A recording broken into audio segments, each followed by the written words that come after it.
Hello welcome back future doctors and engineers. So यार आज बात करने वाले हैं एक और बेहतरीन से टॉपिक की। ओके, टॉपिक मतलब जो हम ये इलेक्ट्रॉनिक्स एंड कम्युनिकेशन जो पढ़ रहे हैं यहाँ पे सेमीकंडक्टर की हम बात कर रहे हैं, तो हम धीरे धीरे धीरे इसकी मिशन की तरफ बढ़ रहे हैं, मतलब इसकी एंडिंग की तरफ धीरे धीरे बढ़ रहे हैं। तो आज एक one of the best concept की डिस्कशन हम यहाँ पे करने वाले, कंसेप्ट की डिस्कशन जिसपे डिपेंडेंट हर साल कहीं ना कहीं हमारे एग्जाम में क्वेश्चंस लगातार पूछे गए हैं और लगातार पूछे जा रहे हैं। ओके, पूछे भी जाएंगे, ठीक है। सो आज बात करेंगे यार ट्रांजिस्टर की। ओके, सो ट्रायोड जिसको आप बोल सकते हो, क्योंकि डायोड तक हमने बात कर लिया जिसके बाद 2 टर्मिनल होते थे, ठीक है। अब हम ट्रायोड की बात करेंगे जिसके पास 3 टर्मिनल है, मतलब ट्रांजिस्टर की आप बात करने वाले हो। जंक्शन ट्रांजिस्टर क्या होता है उसकी बातें करेंगे, उस पर क्या कंसेप्ट है और कौन सा मोस्ट इंपॉर्टेंट कंसेप्ट है जिसपे डिपेंडेंट 99% क्वेश्चंस हमारे एग्जाम में आते हैं, वही बात करने वाला हूं मैं, वही सिखाने वाला हूं मैं आपको, ठीक है। उसके अलावा कोई ज्यादा यहाँ पे डिटेल एनालिसिस में आपको इसको मैं नहीं कराने वाला, मतलब जिस पे फोकस किया जाता है कॉम्पिटिटिव एग्जाम के दौरान उसी की बात करेंगे, उतने ही कंसेप्ट डिस्कशन करेंगे। बट मोस्ट इंपोर्टेंट पॉइंट की क्वेश्चंस तो आते हैं, ठीक है, और कैसे कैसे क्वेश्चन आएंगे सब करके दिखाऊंगा, ठीक है। बहुत ज्यादा चांस होते हैं यहाँ से। कुल चलो तो थोड़ा सा बेसिक देखेंगे पहले, हाँ, इसके बारे में डिस्कशन करेंगे पहले। ओके, सो उम्मीद करता हूं आप सब मस्त तरीके से एकदम फ्रेश माइंड के साथ बैठे हैं, नोट्स बनाने के लिए आप तैयार हैं, सीखने के लिए कंसेप्ट आप तैयार हैं, क्योंकि आपका जो फ्यूचर टारगेट आपने जो टारगेट रखा था उसके करीब आप धीरे धीरे जा रहे हैं। तो बहुत मेहनत से आप प्रैक्टिस भी कर रहे होंगे, न्यूमेरिकल आप सॉल्व कर रहे होंगे लगातार। ओके, अपने डाउट्स भी आप क्लियर करते रहे लगातार। ओके, सो किसी भी तरीके की डाउट आपके पास होता है तो उसको इंस्टेंट उसको सॉल्व करो, उसकी जो एक्चुअली में उसका जो इजी प्रोसेस होता है उसको फाइंड आउट करने की कोशिश करो बढ़िया तरीके से। ओके, तो हियर वी गो, जल्दी से स्टार्ट कर लेते हैं आज का मिशन। तो देखो यार, जो जंक्शन ट्रांजिस्टर है, पहले तो आप समझो ट्रांजिस्टर नाम की चिड़िया चिड़िया है क्या, ये कंसेप्ट है क्या, पहले तो इसकी बात करते हैं, ठीक है। तो बेसिकली इसको आप बोल सकते हो कि this is called as 3 terminal solid device। okay, so this is called as 3 terminal solid state device का इसको नाम दे सकते हैं। मतलब एक ऐसा solid state device जिसके पास 3 टर्मिनल हो। जैसे मैं डायोड की बात की थी, 2 टर्मिनल थे उसके पास, तो आप इसको बोल सकते हो कि 3 टर्मिनल, ठीक है, 3 terminal solid okay state device. तो ऐसे आप याद रखो उसके बारे में। ये तो हो गया भाई, 3 टर्मिनल होंगे इसके पास। Most important point is that. तो जैसे हम डायोड की बात करते थे तो पीएन होता था और एक पी होता था और एक एन टाइप का सेमीकंडक्टर आप यूज करते थे, तो पीएन जंक्शन बन जाता था। तो 2 तरीके के टर्मिनल होते थे, एक पी साइड और एक एन साइड पे, एक प्लस और एक माइनस, इसमें 3 होने वाले हैं, है। तो 3 जंक्शन का आप यूज 3 डिफरेंट तरीके से आप यहाँ पे रीजन का आप यूज करने वाले हो, सेमीकंडक्टर्स का आप यूज करने वाले हो सकता है उसमें से 2 पी टाइप के हो, एक एन टाइप का हो सकता है, 2 एन टाइप के हो जाए, एक पी टाइप का हो जाए, सिंपल सा फंडा है। अब ये जो जंक्शन ट्रांजिस्टर होते हैं बेसिकली यूज किस पर्पस के लिए इनका नॉर्मली यूज किया जाता है, जो 3 टर्मिनल सॉलिड स्टेट डिवाइस का नाम दिया गया है। एक तरीके का डिवाइस होता है जिसमें 3 टर्मिनल होते हैं और आपने देखा होगा कुछ इस तरीके से आपको नजर आएगा, ठीक है, कुछ इस तरीके से आपको नजर आएगा, ठीक है, आपने ये इस तरीके का एलिमेंट देखा होगा। तो 3 टर्मिनल होंगे इसमें नॉर्मली, ठीक है। तो इसका बेसिकली यूज किया जाता है ना, यूज टू एम्पलीफिकेशन, या हाँ ऐसे लिख सकते हो, फॉर एम्पलीफिकेशन आप लिख सकते हो, फॉर एम्पलीफिकेशन के लिए बेसिकली इसका यूज किया जाता है। सर मतलब कैसे, क्या एम्पलीफाई करते हैं हम? तो देखो, जो हम इनपुट देंगे, हम चाहते हैं हमारा आउटपुट एम्पलीफाई होके आए, उसका जो एम्पलीट्यूड है वो इंक्रीज होके आए, है जो हमने दिया है उसको इनपुट में, है ना, उससे वो एक तरीके से एम्पलीफाई होने का मतलब उसका एम्पलीट्यूड इंक्रीज होके आएगा। तो किस तरीके से आएगा मैं आपको बताऊंगा। मतलब ये करता क्या है, यूज फॉर एम्पलीफिकेशन, मतलब ये क्या करता है, जो वीक सिग्नल होते हैं ना, वीक इनपुट, ऐसे याद रखना आप, इनपुट सिग्नल, ठीक है, वीक इनपुट सिग्नल को ये कन्वर्ट करता है बेसिकली, है ना, स्ट्रॉन्ग सिग्नल में, ठीक है, स्ट्रॉन्ग जो आउटपुट में मिलेगा, आउटपुट सिग्नल में ये उसको कन्वर्ट कर देता है। ये इसका यूज होता है। एम्पलीफाई करने का मतलब जो आपने जो भी दिया होगा, जो सिग्नल आपने दिया होगा उसका एम्पलीट्यूड ये इंक्रीज करेगा एक तरीके से। तो वीक सिग्नल है मतलब कम एम्पलीट्यूड है, तो हाई एम्पलीट्यूड के साथ आपको आउटपुट देगा। तो बेसिकली ये इसका यूज किया जाता है आपका ट्रांजिस्टर का। तो ये तो हो गया एक बेसिक सी चीजें।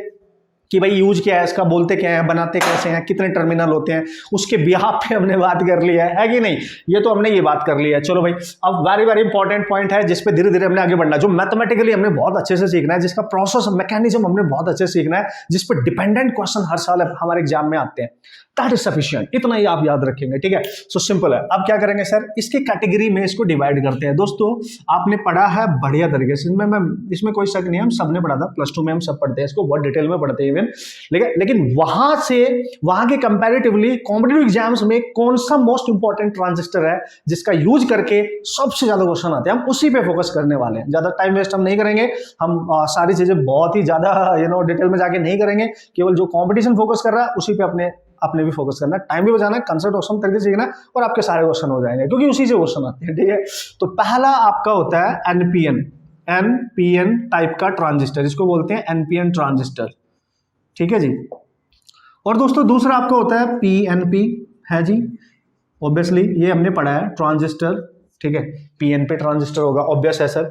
तो एनपीएन, तो देखो यहाँ पे दो लेयर जो होंगी, एन की होंगी और एक लेयर आपकी पी की होगी जो उसके बीच में होगी, और यहाँ पे दो लेयर आपकी पी की है और एक लेयर आपकी एन की है। सीधे सी बात है, मैंने बोला था आपको, ठीक है? तो दो कैटेगरी में आपने इसको कन्वर्ट कर लिया है। सो ओके सर, अब सबसे पहले हम थोड़ी सी जानकारी लेंगे दोस्तों एनपीएन ट्रांजिस्टर के बारे में, उसके बाद पीएनपी ट्रांजिस्टर के बारे में। तो थोड़ा सा बेसिक जानकारी आपको एटलीस्ट होनी चाहिए, दिखता कैसे है, कहानी क्या है, समझेंगे कैसे, क्योंकि इसका सर्किट बहुत इंपॉर्टेंट होने वाला है, जो उसका इलेक्ट्रॉनिक सर्किट है, जिसपे जो वर्किंग सर्किट है, जिसपे क्वेश्चंस आएंगे, वो आपके माइंड में पिक्चराइजेशन उसका क्लियर होना चाहिए। न्यूमेरिकल सॉल्व वगैरह अगर आपने करने हैं तो उसका सिंबल क्या है वो याद होना चाहिए, उसका सर्किट वर्किंग सर्किट क्या है वो याद होना चाहिए, और फॉर्मूलाज तो ऑब्वियस है, वो तो करने ही पड़ेंगे ना।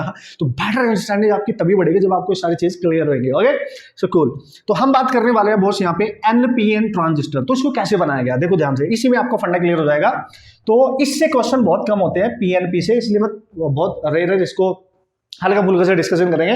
सारे डिटेल एनालिसिस ये हम एनपीएन से करने वाले हैं, सारा फंडा ही एनपीएन का है एक तरीके से, क्योंकि हमारे सारे क्वेश्चन ही यहीं से आने हैं, इसी का यूज करके आने हैं। हम इसका एम्पलीफिकेशन करेंगे, एम्पलीफायर यूज करेंगे, ठीक है? जो भी कंडीशन होगी वो कंडीशन हम यहाँ पे यूज करेंगे, बट हम कहीं ना कहीं एनपीएन को ही फोकस करने वाले हैं आगे चल के, ठीक है?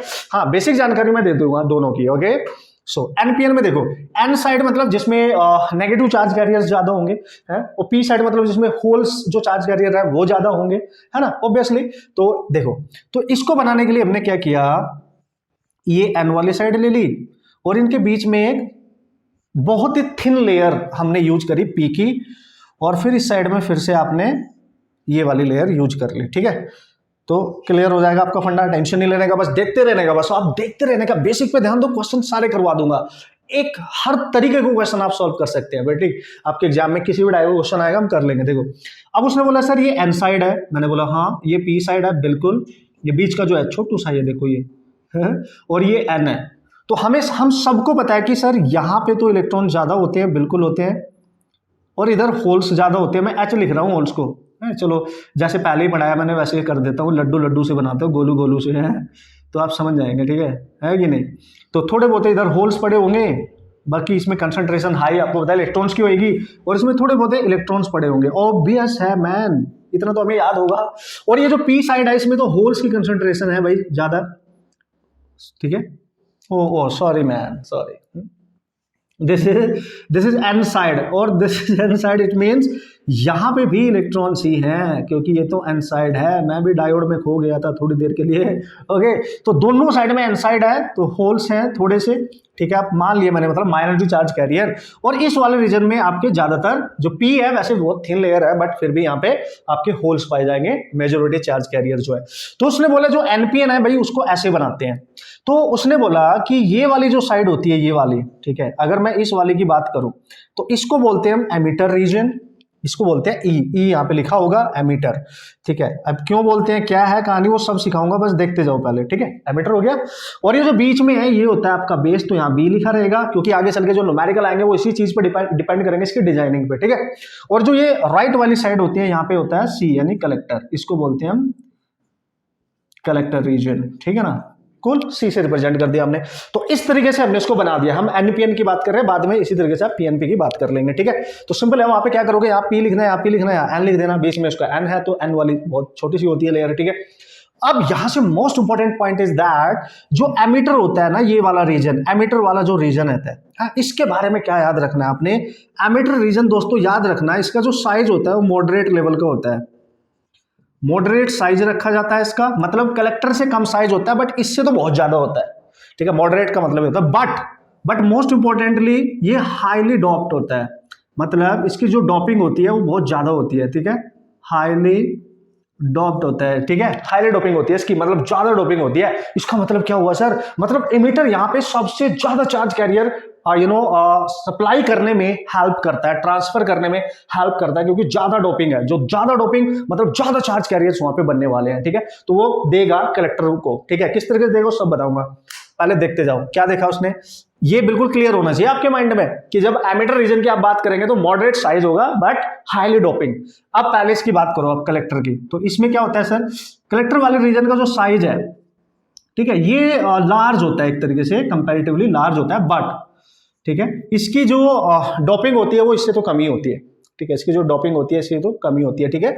बट जो डोपिंग होगी, इसकी डोपिंग जो होगी वो होगी लेस देन, किससे बोलो, लेस देन इमिटर। तो डोपिंग जो होती है वो उसकी लेस देन इमिटर होती है, क्लियर है। अब अगर आप बेस की बात करोगे तो बेस तो एक छोटा सा रीजन है, वेरी थिन, है ना। ये जो होता है बेस जो होता है ये very thin, you can say very thin layer इसकी होती है, एंड बहुत लाइटली डॉप्ड होता है, ठीक है, लाइटली डॉप्ड होता है ये, ठीक है। बहुत ज्यादा कम डॉपिंग इसकी अंदर पाई जाती है और बहुत थिन लेयर इसकी है, आप देख भी सकते हो, ठीक है। तो सबसे पहले तो हमने इसके बारे में जानकारी ले ली कि कौन सा रीजन क्या है, किस तरीके से काम कर रहा है, किसका साइज क्या है, इसकी डॉपिंग ज्यादा है, और जिसमें ज्यादा डॉपिंग होगी, आपको सबको मैं पढ़ा चुका हूं डायोड में, जब हमने डॉपिंग वगैरह की बात करी थी सबसे पहले ही लेक्चर में, ज्यादा चार्ज कैरियर्स वहां पे हम बना सकते हैं, ठीक है। तो ज्यादा चार्ज कैरियर्स हम वहां पे बना सकते हैं। तो इतना पॉइंट क्लियर हुआ होगा अभी, बेसिक तौर पर बिल्कुल क्लियर है, मजा आएगा, आप देखते रहो बस मस्त तरीके से, हर प्रोसेस आपको मस्त तरीके से सिखाऊंगा, आपके हर कैटेगरी टिपिकल से टिपिकल क्वेश्चन भी हम क्रैक कर सकते हैं, इसका no problem at all, okay. तो एक और इंपॉर्टेंट पॉइंट है जिसका आपने ख्याल रखना है, वो तो मतलब बहुत ज्यादा ख्याल रखना है जिसका वो हमेशा याद रखनी है, वो चीज हमेशा याद रखनी है। क्या है सर, भाई आप किताबों में पढ़ने जाओगे ना थ्योरी, तो भाई बहुत ज्यादा आपको उसमें एक तरीके से टाइम वेस्ट तो नहीं बोलेंगे, बट टाइम इन्वेस्ट करना पड़ेगा, ऐसे आप बोल सकते हो, टाइम इसमें बहुत ज्यादा। तो बहुत प्रिसाइजली मैं आपको बता रहा हूँ, ये सारी चीजें बहुत ध्यान से समझना है, क्योंकि मैं वही चीज की डिस्कशन करता हूं जिसका यूज होकर डायरेक्टली हीटिंग होती है, डायरेक्टली कॉम्पिटिटिव एग्जाम्स में हमारे क्वेश्चन हम कर सकते हैं ऑसम तरीके से, ठीक है, टाइम भी बचता है। चलो अब वो बोलता है यार जो एमिटर है, देखो इसके अब सबकी बारी आपने जानकारी ले ली है नॉर्मली कि भाई मॉडरेट साइज है बट हाईली डॉप्ड है, कलेक्टर इसके कंपैरेटिवली कम है, मतलब मॉडरेटली डॉपिंग होगी इसमें, है ना, उससे कम होगी, मतलब मॉडरेट डॉपिंग होगी, इससे तो ज्यादा ही होगी, ठीक है। तो सबसे ज्यादा डॉपिंग ई में, फिर उससे कम कलेक्टर में, सबसे कम बेस में डॉपिंग होती है, ठीक है। और सबसे ज्यादा साइज किसका, कलेक्टर वाले का होता है, कम साइज किसका होता है, सबसे कम साइज होता है बेस का, और उससे ज्यादा साइज होता है मॉडरेट साइज आपका एमीटर का। अब मोस्ट इंपोर्टेंट जो एमीटर होता है ना दोस्तों, ये एमीटर ये हमेशा फॉरवर्ड बाइजिंग में रखना है, फॉरवर्ड बाइजिंग में रखना है, याद रखना इस बात का, यानी with respect to any other part of this transistor, जो एमिटर रीजन होता है वो हमेशा फॉरवर्ड बाइजिंग में रहना चाहेगा, और उसको हमेशा फॉरवर्ड बाइजिंग में रखेंगे, ये याद रखना, ये भूल मत जाइयो, क्योंकि इसी पे डिपेंड करेगी आगे की पूरी कहानी, ठीक है। फॉरवर्ड बाइजिंग, और जो कलेक्टर वाला रीजन है ये रिवर्स बाइजिंग में कनेक्ट होता है, रिवर्स बाइजिंग, इसको रिवर्स बाइजिंग में कनेक्ट करना है, ठीक है। यार एक चीज का आप ध्यान देना, मैंने in the very first lecture, even in the second lecture also, so वहां पे मैंने बाइजिंग को BAI लिखा होगा, ये मतलब स्पेलिंग का आप थोड़ा ध्यान रखेंगे, आप समझदार हैं आप, ठीक है। तो ये आपने याद रखना भाई, जो कलेक्टर रीजन होगा ना, बेसिकली जो कलेक्टर होगा with respect to any other part of this transistor, उसको हम रिवर्स बाइजिंग में कनेक्ट करते हैं। कैसे कनेक्ट करेंगे मैं बताऊंगा। रिवर्स आपको पता तो है, जैसे N है तो आप पॉजिटिव कनेक्ट कर देंगे, समझ गए, और जैसे इसको अगर फॉरवर्ड में रखना है तो N है तो उस पर नेगेटिव ही कनेक्ट करेंगे। कैसे अभी बताऊंगा, अभी क्योंकि सर्किट को तो बना के दिखाना आपको।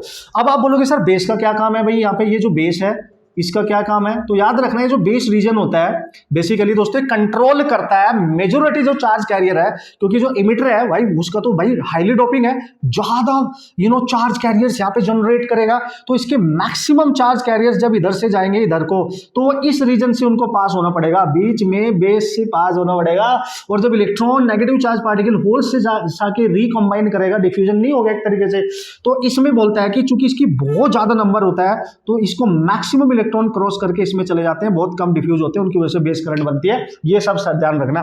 तो बेसिकली ये क्या कर रहा है, जो मैक्सिमम भीड़ आ रही है, जैसे ज़ॉम्बीज मूवी नहीं देखते आप, देखी होगी पक्का, तो ज़ॉम्बीज आ रहे हैं बहुत सारे, है ना, और बीच में कुछ बंदे और किसी गांव में या किसी सिटी में उन्होंने तहलका मचाना है, उनको बर्बाद करना है एक तरीके से। तो भाई कुछ लाइक फाइटर टाइप के बंदे भी तो होते हैं, तो वो पूरा गांव पूरा शहर बचाना चाहते हैं। तो ज़ॉम्बीज तो आ रहे हैं पूरे भाग के, मतलब एमिटर ने तो पूरे इलेक्ट्रॉन दे दिए, लेकिन बीच में ये फाइटर्स यहाँ पे खड़े हैं, कुछ ही हैं, लेकिन वो ज्यादा नहीं रोक पाएंगे, कुछ को तो उन्होंने मार दिया। तो कंट्रोल करने का काम करते हैं, मतलब बेस जो होता है, बेस जो होता है ये कंट्रोल करता है? कंट्रोल्स मेजोरिटी, है ना, ऐसे लिखो आप, मेजोरिटी चार्ज कैरियर्स, ठीक है, चार्ज कैरियर्स, ठीक है, कहां से, कमिंग फ्रॉम, भाई मेरी थोड़ी सी राइटिंग ऐसी है, कमिंग है, हाँ थोड़ा ध्यान देना, ठीक है, कमिंग फ्रॉम क्या, एमीटर, ठीक है, जो एमीटर से आते हैं और जो कलेक्टर में जाते हैं, बस ऐसे समझ लो आप, लिखने की जरूरत नहीं है, आप ध्यान रखेंगे। तो बेस बेसिकली कंट्रोल करने के लिए यूज करता है, जो मैक्सिमम इलेक्ट्रॉन्स इधर से आएंगे और इससे पास होंगे वो कलेक्टर में जाना चाहेंगे हमेशा, ठीक है, तो कलेक्टर में जाना चाहेंगे, लेकिन कुछ कंट्रोल यहाँ पे हो जाता है, मतलब कुछ तो डिफ्यूज हो जाएंगे ना भाई, कुछ तो होल्स है ही ना यहाँ पे। हाँ भाई बहुत लाइटली डोपिंग है, बट कुछ तो होल्स हैं, कुछ तो मरेंगे, उनकी वजह से कुछ करंट तो बनेगी पक्का पक्का। So this is the situation, NPN transistor, this arrangement is called as NPN transistor. हाँ, तो बेसिक सा इतना मैंने आपको बता दिया, इसी की जरूरत है। इंजीनियरिंग की अगर हम बात करें वहां पे तो उसको बहुत ही डिटेल एनालिसिस के साथ स्टडी करा जाता है और बहुत सारी चीजें होती है टेक्निकली जो देखी जाती है, तो हमें उन पे ज्यादा कुछ अभी रिसर्च करने की जरूरत नहीं है। You just try to understand कि बेसिक कंसेप्ट क्या है, ठीक है, बेसिक कंसेप्ट क्या है वही हमारे काम आता है, बेसिक कंसेप्ट क्या है, ठीक है। तो थोड़ा सा क्लियर हुआ। अब इसका डायग्राम बना के देखते हैं। जब आप PNP की बात करोगे तो कोई टेंशन नहीं है, यहाँ पे P, यहाँ पे N, यहाँ पे P, यहाँ पे दोनों साइड P, बीच में N हो जाएगा, तो होल्स ज्यादा होंगे उस समय, रहेगा तो ऐसे ही। तो अभी हम इसका सर्किट देखेंगे, इसका सिंबल देखेंगे कि सिंबल कैसा है। तो एक चीज तो बिल्कुल यार आपको क्लियर दिख भी रही होगी यहाँ से, अगर मैं आपको सही बताऊं कि इलेक्ट्रॉन्स जो होंगे, अगर इसको फॉरवर्ड बाइजिंग में रखना है तो सारे इलेक्ट्रॉन्स इधर जाएंगे, तो अगर इलेक्ट्रॉन्स इधर जाएंगे तो करंट इधर से निकलती हुई नजर आएगी। तो एक ही तरफ होती है नेट करंट, जो भी होती है उसको बोलते हैं एमिटर करंट। ये अभी आगे सीखेंगे हम चल के। तो इसका सिंबल भी इसी बात पे डिपेंड होता है कि जो नेट करंट के डायरेक्शन है वो किधर को है, उसी के अकॉर्डिंग सिंबल बनाया जाता है। भूलोगे ही नहीं यार, मैं भूलने ही नहीं दूंगा, ठीक है। तो इसके डिजाइनिंग पे पहले आप ध्यान दो। आगे बढ़े, चलो देखते हैं। बहुत लिख दिया है मैंने, पोच थोड़ा ज्यादा हो गया तो आगे देख लेते हैं, नो प्रॉब्लम। ओके गाइस, सो जो बेसिक जानकारी आपको चाहिए थी और जितनी रिक्वायरमेंट आपको होनी चाहिए एटलीस्ट, है ना, इतनी सारे पेजेस पढ़िए, किताबें पढ़िए, उतनी मैंने आपको दे दी है, ठीक है, नो प्रॉब्लम। इससे ज्यादा आपको कुछ भी करने की इसमें जरूरत नहीं, बस सिंबल पे ध्यान देंगे। इसके जो मेन सर्किट में वर्किंग सर्किट बनाऊंगा उसको उस पे ध्यान देंगे, और ट्रांजिस्टर किस किस फेज में काम करता है, किस किस तरीके के कॉन्फ़िगरेशन में काम करता है और कौन सा इंपॉर्टेंट है। वैसे तो बहुत सारे होते हैं भाई, बहुत सारे एप्लीकेशन है इसके, बट कौन सा हमारे लिए इंपॉर्टेंट है, कौन कौन सी चीजें, उन्हीं पे ध्यान देने वाले हम, ठीक है। तो अब हम इनके बात कर रहे हैं, देखो दोनों की, है ना, इनका सिंबल क्या है। Okay cool. तो सबसे पहले हम बात करेंगे सिंबल ऑफ NPN ट्रांजिस्टर, ठीक है जी, NPN का। तो क्या होगा देखो, तो यार एक ऐसा गोलू सा बना देंगे, ठीक है, सिंबल ध्यान से देखना भाई। और ये एक लाइन होती है, एक इधर कनेक्शन होता है, इधर वाला रीजन होता है कलेक्टर का, ठीक है। और ये वाला रीजन अगर मैंने बनाना है इधर, मान लिया मैंने इधर लिख दिया, मतलब वो अपने अकॉर्डिंग आप अरेंज करो, आप ऐसे लिखो या इसको सीधा ऐसे भी उल्टा भी कर सकते हैं। देखो C और E तो हो गया, तो यहां बचा पक्की B, ये वाला B, ये वाला ये मैंने नीचे कर दिया, ये C मैंने ऐसे सिंबल आपने याद रखना है। अब यहाँ पे आपको बताना पड़ेगा कि ये कौन सा ट्रांजिस्टर है, NPN है कि PNP है। भाई PNP है या NPN है। तो अगर NPN है तो हमेशा जो एरो लगेगा वो एमिटर रीजन की तरफ लगेगा, ऐसे, ये ध्यान रखना। ये एरो बताता है आपको direction of current, direction of I मतलब करंट की डायरेक्शन बताएगा जो नेट होगी, वो कैसे होगी अब बताऊंगा अभी। तो ध्यान रखना, इससे पता लगाएंगे आप, ठीक है। तो अगर ये कह रहा है कि यार ये है भाई इधर, तो पक्का नेट करंट अगर इधर को लग रही है, देखो किस साइड में, एमिटर साइड में, तो पक्का इधर से कोई करंट आ रही होगी, तो बेस रीजन है तो बेस की करंट होगी, इधर कलेक्टर वाला रीजन है तो इधर कलेक्टर की करंट होगी। तो दोनों मिलके यहाँ पे पहुंच के नेट करंट बना रही होगी, वो आगे आपको और अच्छे से पता चल भी जाएगा। तो एक ही एरो लगा होगा बेसिकली उसमें, तो आप समझ जाएंगे, ठीक है। अब अगर आप बात करोगे PNP की, ठीक है सर, नो प्रॉब्लम।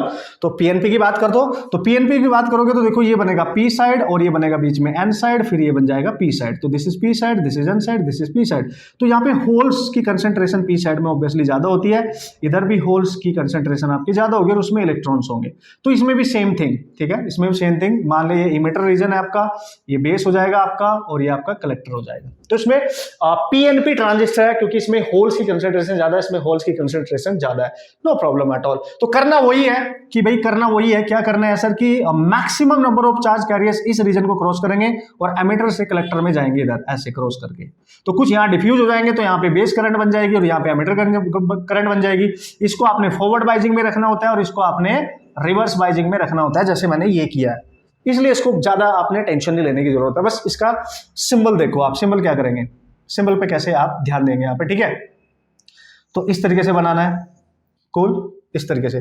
तो आपने देखा यार होल्स तो इधर को जाएंगे, भाई ये तो इलेक्ट्रॉन थे, अगर इलेक्ट्रॉन इधर जा रहे थे तो उसके अपोजिट करंट मैंने इधर को बनाई थी क्योंकि इलेक्ट्रॉन के अपोजिट होती है। यहाँ तो ऑलरेडी पॉजिटिव चार्ज कैरियर और ये चार्ज कैरियर इससे निकल के इधर जा रहे होंगे, मतलब इससे इधर करंट इधर को होगी, ठीक है। इसमें जो करंट होगी एमीटर वाली, अब उसका एरो ई से अवे लगा होगा ऐसे, क्योंकि होल्स की डायरेक्शन में, तो पक्का है। तो इधर को करंट ऐसे होगी पक्का, फिर तो इससे बाहर निकल रही होगी, और इधर को करंट ऐसे होगी, दिस इज आई सी, इसकी डायरेक्शन में, ठीक है। तो जो डिफ्यूज होंगे यहाँ पे जो इलेक्ट्रॉन है कुछ होल्स को खा जाएंगे, उनकी वजह से आईबी बन जाएगी, और जो होल कलेक्टर में पहुंचेंगे ये सारे होल्स इसको क्रॉस करके, उनकी वजह से आईसी बन जाएगी। कलेक्टर करंट कहते हैं उसको, अभी आगे देखेंगे, बट मैं आपको नॉर्मली बता रहा हूं। तो जब आप सिंबल बनाएंगे तो देखो कैसे बनाएंगे आप, ठीक है। एक ये बन गया रीजन, ठीक है, एक ये बन गया, उसी तरीके से बना रहा हूं जिससे आप कंफ्यूजन है। तो बी हो जाएगा, ये ई हो जाएगा, और ये आपका सी हो जाएगा। तो आपको मैंने क्या बोला, जब आपने एनपीएन बनाया तो देखो किसकी टुवर्ड्स एमिटर लग रहा है, अब यहाँ अवे फ्रॉम द एमिटर है तो इधर को लगेगा।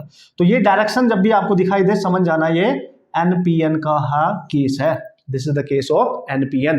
क्लियर है, तो पक्का है ना। अब आप समझ गए होंगे कि भाई क्या है सिंबल का मीनिंग, ये very important, actually very important, तो you have to remember this, ठीक है। सो कूल, अब हम क्या करने वाले हैं सर, अब हम आगे बढ़ने वाले हैं सर, धीरे धीरे हम उन कॉन्सेप्ट की तरफ बढ़ रहे हैं जिनकी जानकारी हमें न्यूमेरिकल पर्पस से करनी है।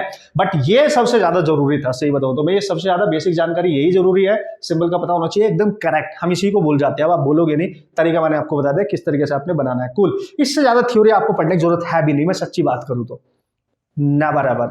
अब मैं इसका एक जो मेन सर्किट होता है, और मैं यहाँ पे एनपीएन ट्रांजिस्टर की ही बात करूंगा आगे, क्योंकि इसी से क्वेश्चन आने हैं, तो उसी पे फोकस करेंगे आप। और आपने कोई टेंशन नहीं लेनी है, और कोई इस तरीके से भी नहीं सोचना है कि यार पीएनपी तो सर आपने मतलब उस तरीके से डिसाइड जैसे हम यहाँ पे करने वाले हैं वो हमने डिस्कस नहीं किया, तो नो प्रॉब्लम एट ऑल।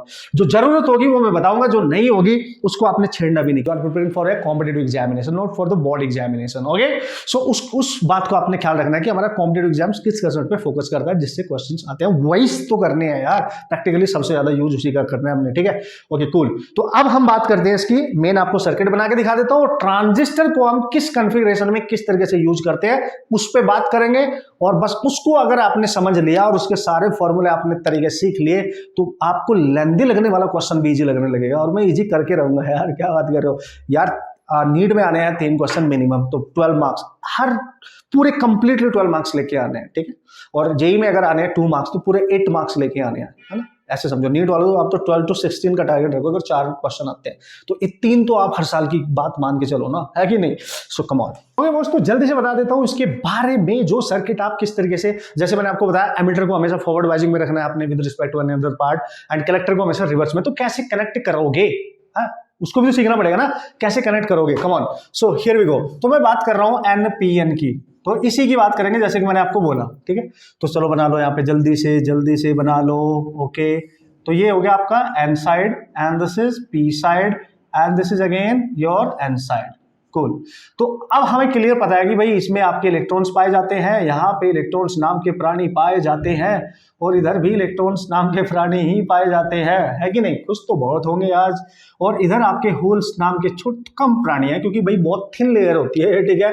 तो उसने बोला भाई ये वाला रीजन जो था ये एमिटर वाला था, तो उसने बोला एमिटर नेगेटिव है तो उसको फॉरवर्ड में रखना है, और ये वाला बेस रीजन था आपका, और ये वाला आपका कलेक्टर वाला रीजन था, यही तो बोला था उसने, है ना।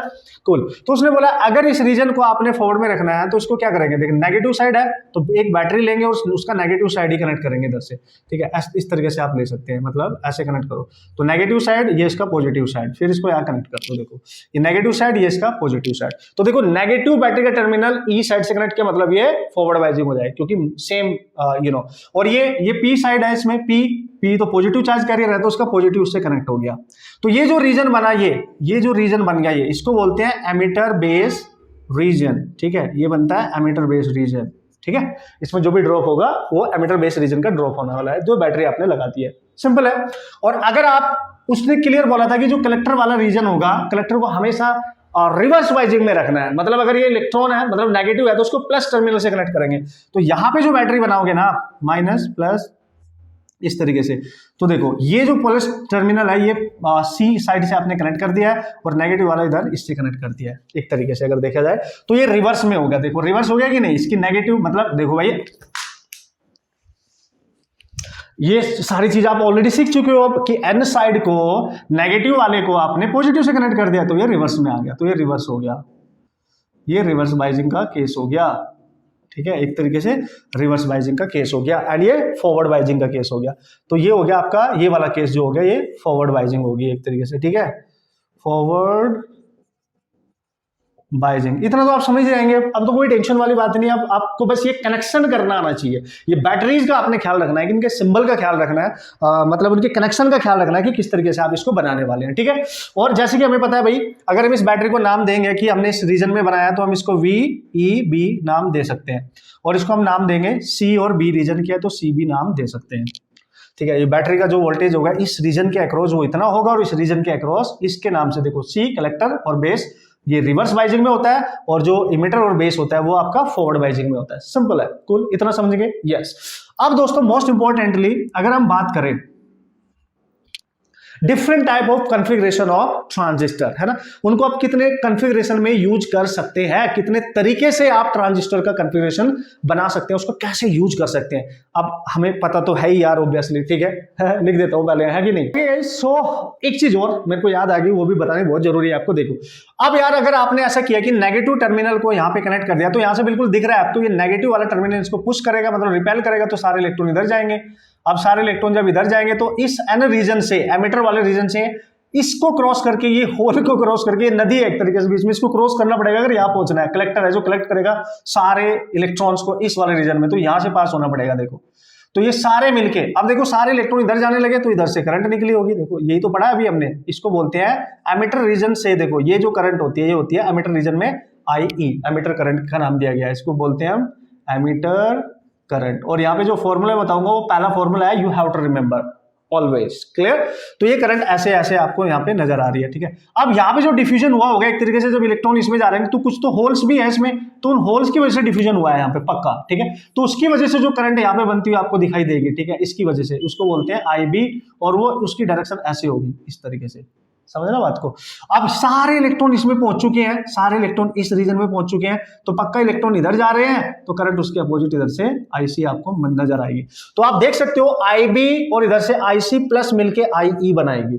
तो यहां पे जो नेट करंट होती है एमिटर रीजन की होती है IB प्लस IC के इक्वल। ऑलवेज रिमेंबर गाइस, यानी जो एमिटर रीजन की जो करंट होती है वो सम होती है IB और IC की। और याद रखना जो कलेक्टर रीजन में करंट होती है वो ज्यादा होती है IB से, क्योंकि IB तो बहुत कम करंट होती है, और सबसे ज्यादा करंट होती है ये वाली। ऑब्वियसली इन दोनों का सम है, वो तो आपको क्लियरली, वेरी क्लियरली आप देख सकते हो। तो very first formula you have to remember, और कैसे बनाया कैसे किया ये भी आपके सामने है यार, क्या बात कर रहे हो, है कि नहीं? क्लियर है सारा पॉइंट। देखो इलेक्ट्रॉन इधर जा रहे हैं तो करंट इधर से निकलती हुई दिखाई दी, यहाँ पे डिफ्यूजन हो गया तो करंट ऊपर को जाएगी, क्योंकि वो करंट इसी के सम के इक्वल होनी चाहिए। ठीक है, तो IC प्लस IB मिलके IE बन जाएगा। तो पहला फॉर्मूला, तो क्या नाम देंगे सर? IB को मैंने क्या बोला? Base current, this is your base current, and this is what? Collector current, this is your collector current, और ये तो मैंने आपको बता ही दिया। ठीक है, this is your emitter current. बस होगी कहानी खत्म। तो इतनी बेसिक सी चीजें और पता होनी चाहिए थी आपको, फिर तो मच्छा डालेंगे हम, मच्छा डालेंगे बॉस। अब एक लास्ट चीज इसमें जो you have to remember, what is that sir? वो बोलता है कि जो ट्रांजिस्टर है ना, ट्रांजिस्टर अगर हम उसको यूज करें एज, है ना, ट्रांजिस्टर एज क्या सर? पहला कॉमन एमिटर कॉन्फ़िगरेशन। मतलब हमने क्या करना है, कॉमन एमिटर कॉन्फ़िगरेशन का मतलब होता है एक ऐसा अरेंजमेंट बनाना है, ये NPN ट्रांजिस्टर भी हो सकता है, PNP भी हो सकता है, कुछ भी हो सकता है, बट हमने क्या करना है, एमिटर को दोनों के लिए कॉमन करना है। देखो एमिटर को अगर कॉमन कर रहे हो तो आपको बेस के साथ भी कॉमन करना पड़ेगा, और आपको उसको कलेक्टर वाले रीजन के साथ भी कॉमन करना पड़ेगा। कैसे करेंगे वो सब सिखाऊंगा, टेंशन नहीं है। पहले सब जो कितने कॉन्फ़िगरेशन होते हैं ऐसा अरेंजमेंट बनाना जिसमें CE हो, यानी कॉमन एमिटर है। ये CE का मतलब कॉमन एमिटर, और यही हमने यूज करना है। वेरी वेरी वेरी इंपॉर्टेंट, जिसका यूज करेंगे हम बेसिकली। अब ये किसके लिए यूज हो सकता है? It as transistor. कौन सा ट्रांजिस्टर सर? एनपीएन। कौन सा ट्रांजिस्टर सर? या पीएनपी। तो हम इसी का यूज करेंगे बॉस, इसी का, ठीक है। Very important. बस इसका एक फॉर्मूला मैं आपको बताऊंगा जो आपने याद रखना होगा। Very very important, very very important. दूसरा कॉन्फ़िगरेशन क्या लिखेंगे? हो सकता है आपने कॉमन बेस कर दिया, तो वेरी वेरी वेरी इंपॉर्टेंट, ये वाला आपने याद कर रखना है। बट ट्रांजिस्टर में एनपीएन ही यूज करूंगा, है ना। जितने भी क्वेश्चन आए हैं वो इसी पे आए हैं, है ना। NPN transistor common emitter configuration में भी लगाया जा सकता है और कॉमन बेस कॉन्फ़िगरेशन में भी लगाया जा सकता है। कॉन्फ़िगरेशन मतलब ट्रांजिस्टर ये यूज करना है, बट कॉमन बेस भी हो सकता है और कॉमन एमिटर। तो हम ऐसा सिस्टम बनाएंगे, ऐसा अरेंजमेंट बनाएंगे जो बेस कॉमन हो, एमिटर में भी और कलेक्टर वाले रीजन में भी। डायग्राम बना के दिखाऊंगा, इसलिए नो वरी एट ऑल, देखते जाओ, बस लिखते जाओ। तीसरा क्या है सर? Common collector, CC. तो ये हम नॉर्मली यूज नहीं करते, तो इसको तो आप रहने दो, ठीक है। तो हम एनपीएन, देखो मोस्ट इंपॉर्टेंट है, क्योंकि हमारे पास दो तरीके के ट्रांजिस्टर होते हैं, एक होता है एनपीएन ट्रांजिस्टर, एक होता है पीएनपी ट्रांजिस्टर। तो दोस्तों जो भी न्यूमेरिकल बन रहे हैं, जो भी कॉन्फ़िगरेशन हम यूज करेंगे, जो भी न्यूमेरिकल हम यूज करेंगे, वो सारे एनपीएन के होते हैं मोस्टली। अगर पीएनपी का आ भी गया तो कोई टेंशन नहीं, उसकी हिटिंग मैं आपको करनी बताऊंगा कि कैसे आपने हैंडल करना होता है है कि नहीं, no problem at all. Okay, so अगर मैं एनपीएन ट्रांजिस्टर की बात कर रहा हूं तो इट मे बी कि हम उसका ऐसा कॉन्फ़िगरेशन बनाए कि जो कॉमन एमिटर हो, है ना, एमिटर को कॉमन करना है, या कॉमन बेस हो। Very very very important guys. अब कैसे करूंगा, इसका डायग्राम बना के मैं आपको दिखा देता हूं कि NPN transistor as common emitter configuration के साथ ये डायग्राम बना के आपको दिखा देता हूं। और वो डायग्राम आपके दिल दिमाग में होना चाहिए, प्रैक्टिस कर लेना उसकी, उस पर डिपेंडेंट डायरेक्ट जो न्यूमेरिकल आएंगे वो डायग्राम के बिना आप नहीं करेंगे अच्छे से। तो डायग्राम की जानकारी होनी बहुत जरूरी है, क्योंकि जब हम इसको ट्रांजिस्टर को एज एन एम्पलीफायर यूज करेंगे ना, सिग्नल को एम्पलीफाई भी तो करना है।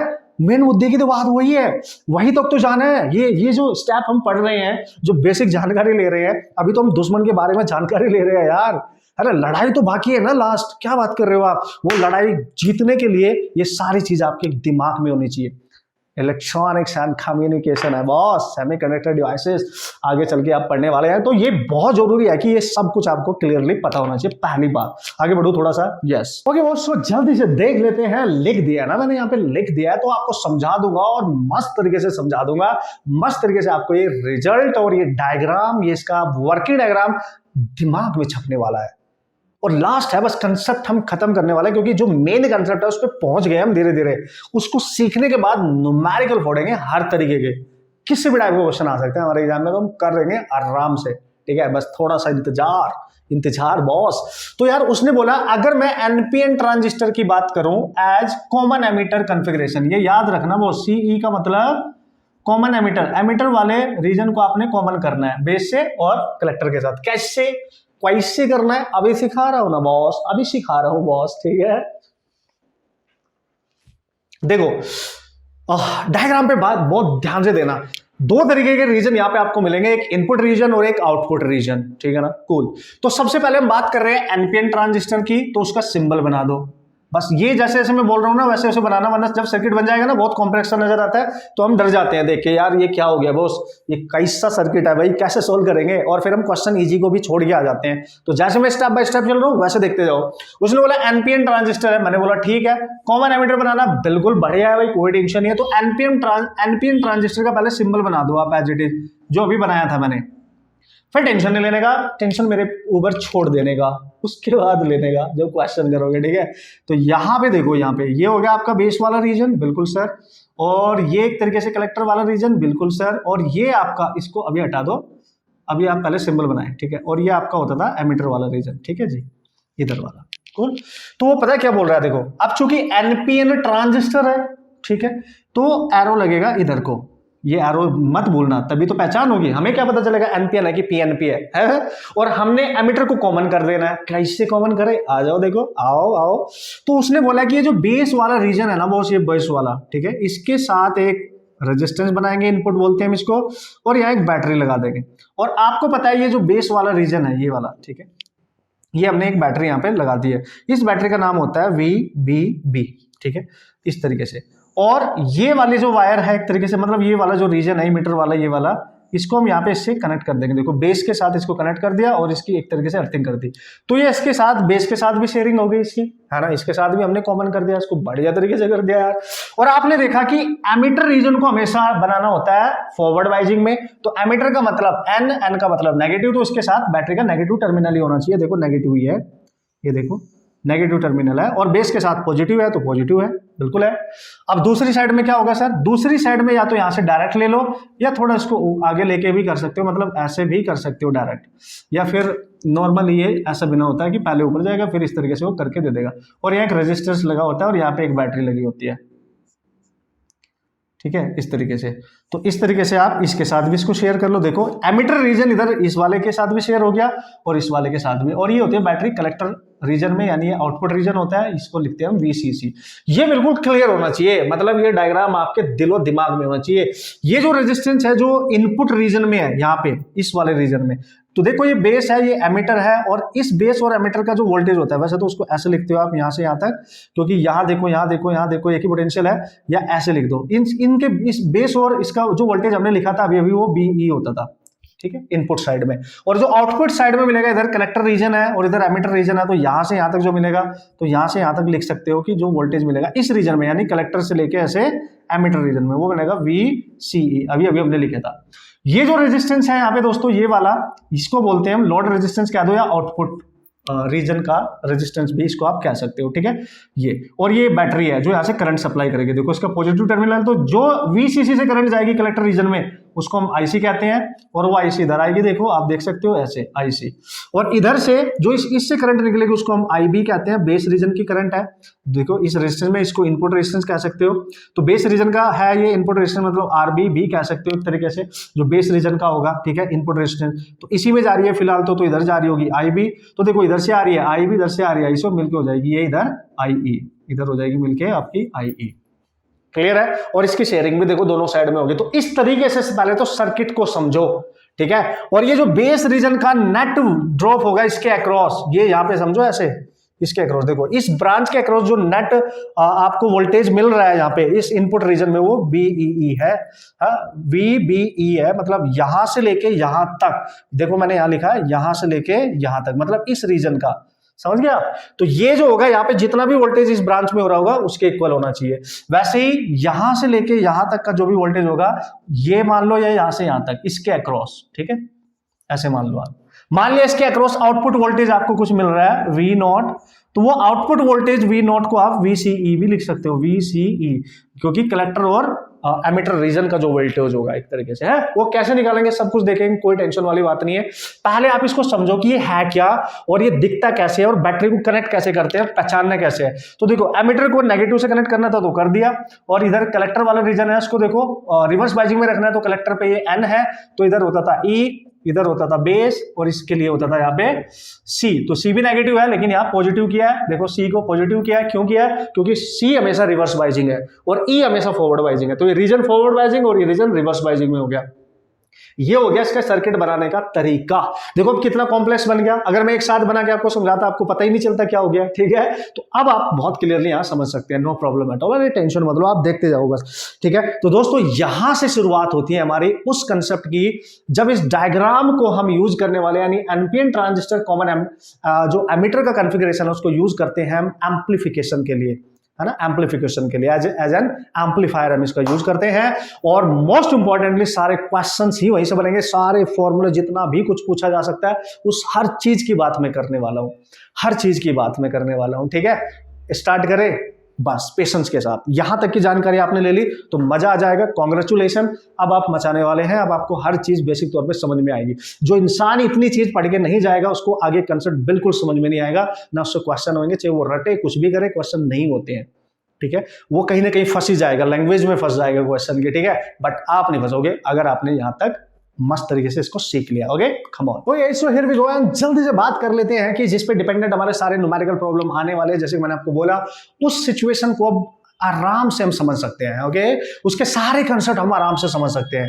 तो देखिए जल्दी से डायग्राम से, फिर से बोल रहा हूँ, घबराने का नहीं, मस्त तरीके से सीखने का, क्योंकि आप बेसिक सारे सीख चुके हो, इसलिए आपको कोई टेंशन होने ही नहीं दूंगा। ठीक है, कम ऑन। तो अब आप बात करने वाले हो बेसिकली क्या सर, हम जैसे कि मैंने आपको बोला जितनी भी बात मैं यहाँ पे करूंगा वो एनपीएन ट्रांजिस्टर की करूंगा। एनपीएन ट्रांजिस्टर, ठीक है, एनपीएन ट्रांजिस्टर, ठीक है, एज, ठीक है, एज एन एम्पलीफायर, ठीक है, एज एन एम्पलीफायर। ये बस माइंड में रखो, एज एन एम्पलीफायर की आप बात कर रहे हो, एक है ना, एम्पलीफिकेशन करना चाहते हो। किस मोड में आप यूज कर रहे हो, कॉन्फ़िगरेशन क्या यूज करोगे, फॉर कॉमन एमिटर कॉन्फ़िगरेशन। यहाँ पे कॉमन एमिटर लेना है और फिर इसी को हम बात करेंगे फॉर कॉमन बेस।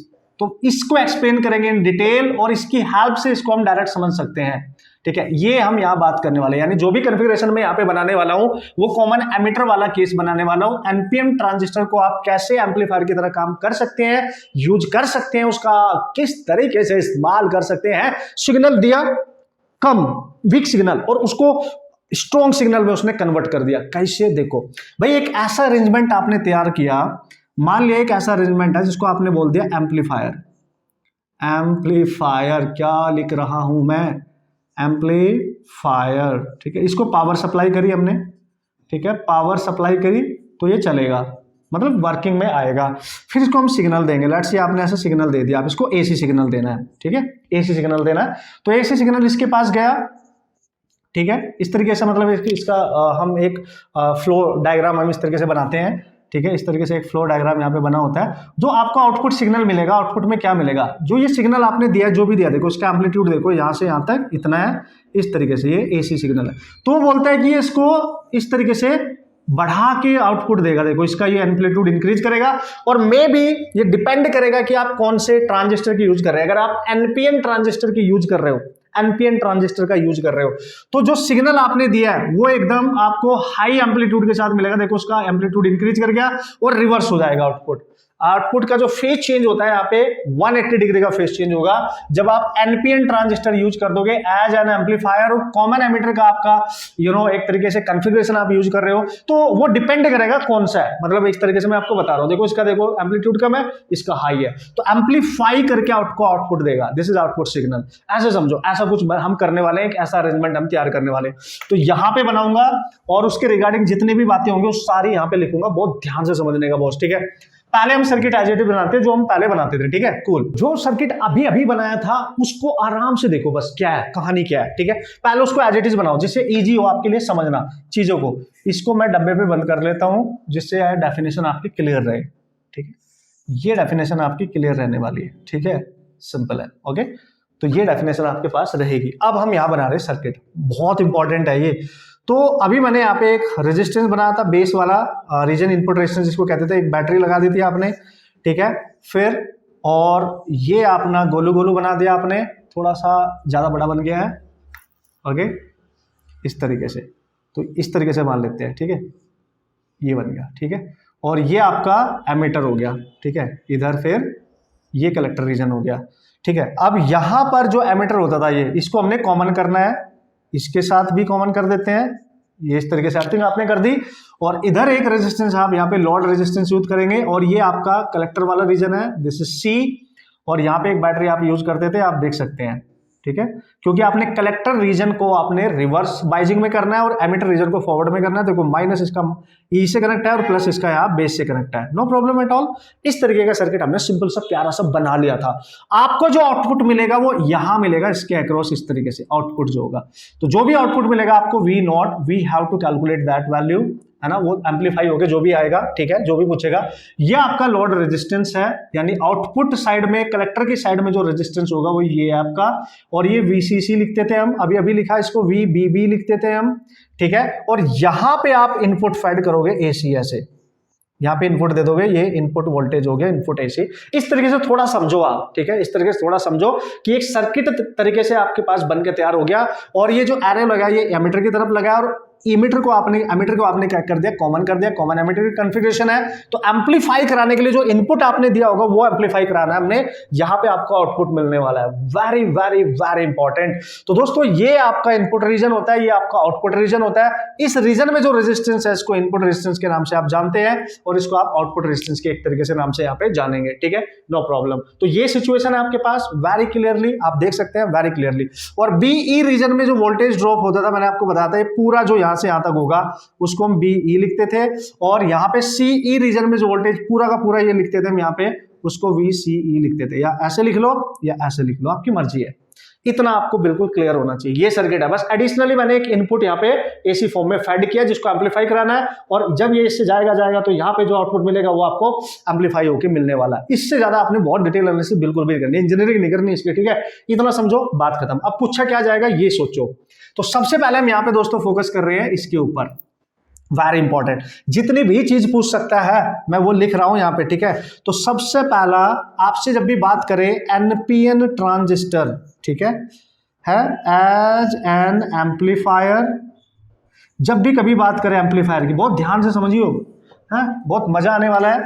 और ये जितने भी फॉर्मूले में लिखूंगा ये सब यहाँ पे यूज होने वाले, very very very important actually, ठीक है। So cool. तो क्या करेंगे सर, हमें पता है यहां से जो करंट बनेगी, इस तरीके से जो करंट जाएगी, देखो भाई ये करंट होती थी आपकी IB, ठीक है, और इधर से जो करंट जाएगी इस तरीके से जो आएगी ये करंट होती थी आपकी, बिल्कुल क्लियरली आप देख सकते हो, IC, और यहां से करंट निकल के जाएगी इधर IE, मतलब इधर से जा रही होगी IB, यहां से डिवाइड होकर और इधर जा रही होगी आपकी IC, एक ही बात है और कॉमन है दोनों में, नो प्रॉब्लम। सर्किट को ध्यान से देखते जाओ। ये आपने यूज किया NPN transistor as an amplifier in CE configuration, common emitter configuration, ये अब आप समझ जाएंगे, कॉमन एमिटर कॉन्फ़िगरेशन। तो what is the most important point दोस्तों, आपको जब भी ट्रांजिस्टर की हम बात करते हैं, जो करंट गेन हो रहा है उसको हम कैसे कैलकुलेट करेंगे, क्या क्या चीजें हैं जो पूछी जा सकती हैं, बेस करंट क्या है, एमिटर करंट क्या है, कलेक्टर करंट क्या है, ये सारी चीज पूछी जा सकती है। मेन है डायग्राम, उसको देख लिया एक बार कैसे कनेक्शन किया, मैंने 2-3 बार बना दिया, तो आपको भी प्रैक्टिस करनी है बनाने की खुद। अब जितने फॉर्मूले लिखूंगा उनको अप्लाई करना मैं आपको सिखाने वाला हूं, no problem at all, apply करना।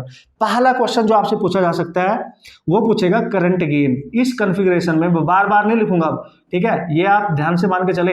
करंट गेन जब भी कॉमन एमिटर कॉन्फ़िगरेशन हो, एनपीएन ट्रांजिस्टर हो, एम्पलीफिकेशन वाला केस हो और कॉमन एमिटर होना चाहिए, तो इसके करंट गेन को कहते हैं एम्पलीफिकेशन फैक्टर।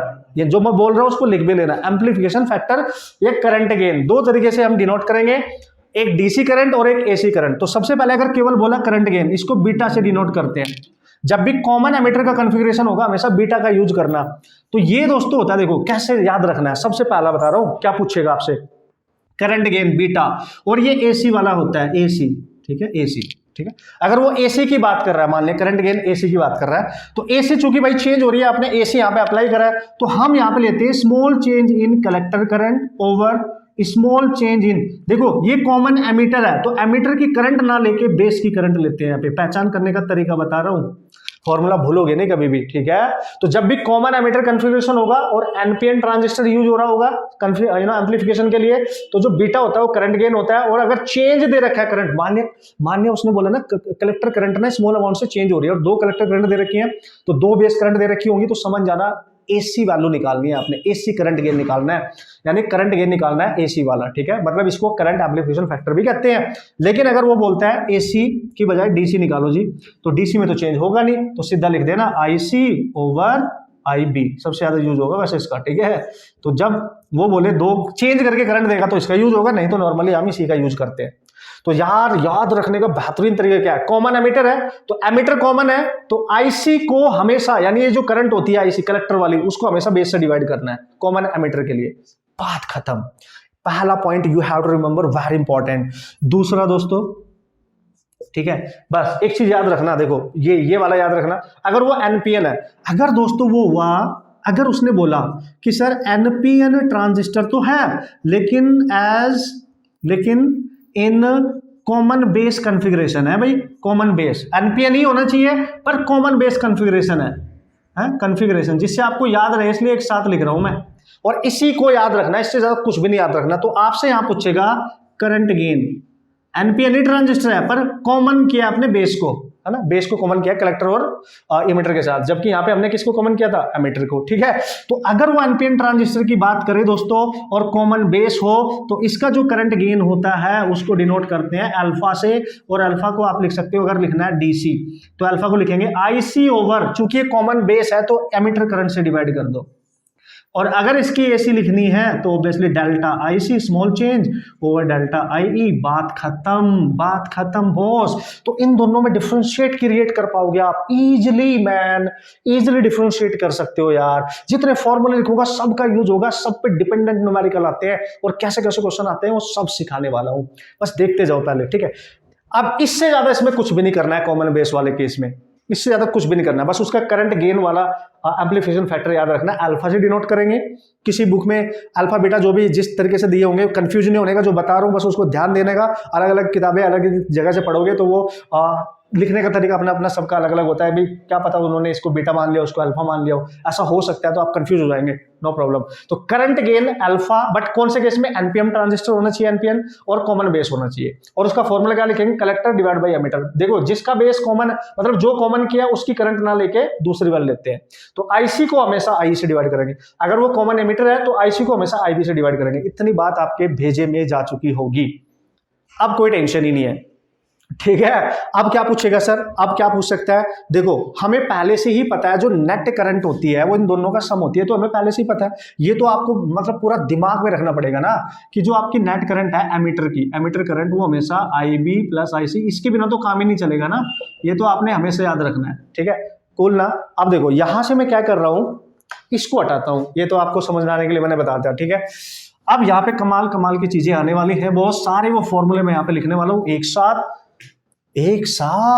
ओके, एक साथ। ठीक है, तो एक साथ लिखूंगा, ध्यान से समझने का, यहीं से स्टार्ट करूंगा, टेंशन मत लो। अब दोस्तों आपसे पूछेगा, ये तो हो गया करंट गेन, रेजिस्टेंस गेन अगर पूछ बैठा, रेजिस्टेंस गेन कैसे निकालें सर, तो दोस्तों रेजिस्टेंस गेन को मैं आर जी से डिनोट कर रहा हूं, आर जी रेजिस्टेंस गेन है, तो ये होता है output resistance over input resistance. ठीक है, आउटपुट रेजिस्टेंस इस कलेक्टर वाले रीजन में आपको यहाँ पे गिवन होगा, आउटपुट रेजिस्टेंस और इनपुट रेजिस्टेंस यहाँ पे आपको गिवन होगा, तो इन दोनों का रेशियो होता है रेजिस्टेंस गेन। ये फॉर्मूले बहुत जरूरी है, ये बिल्कुल दिमाग में सेट करके रखना।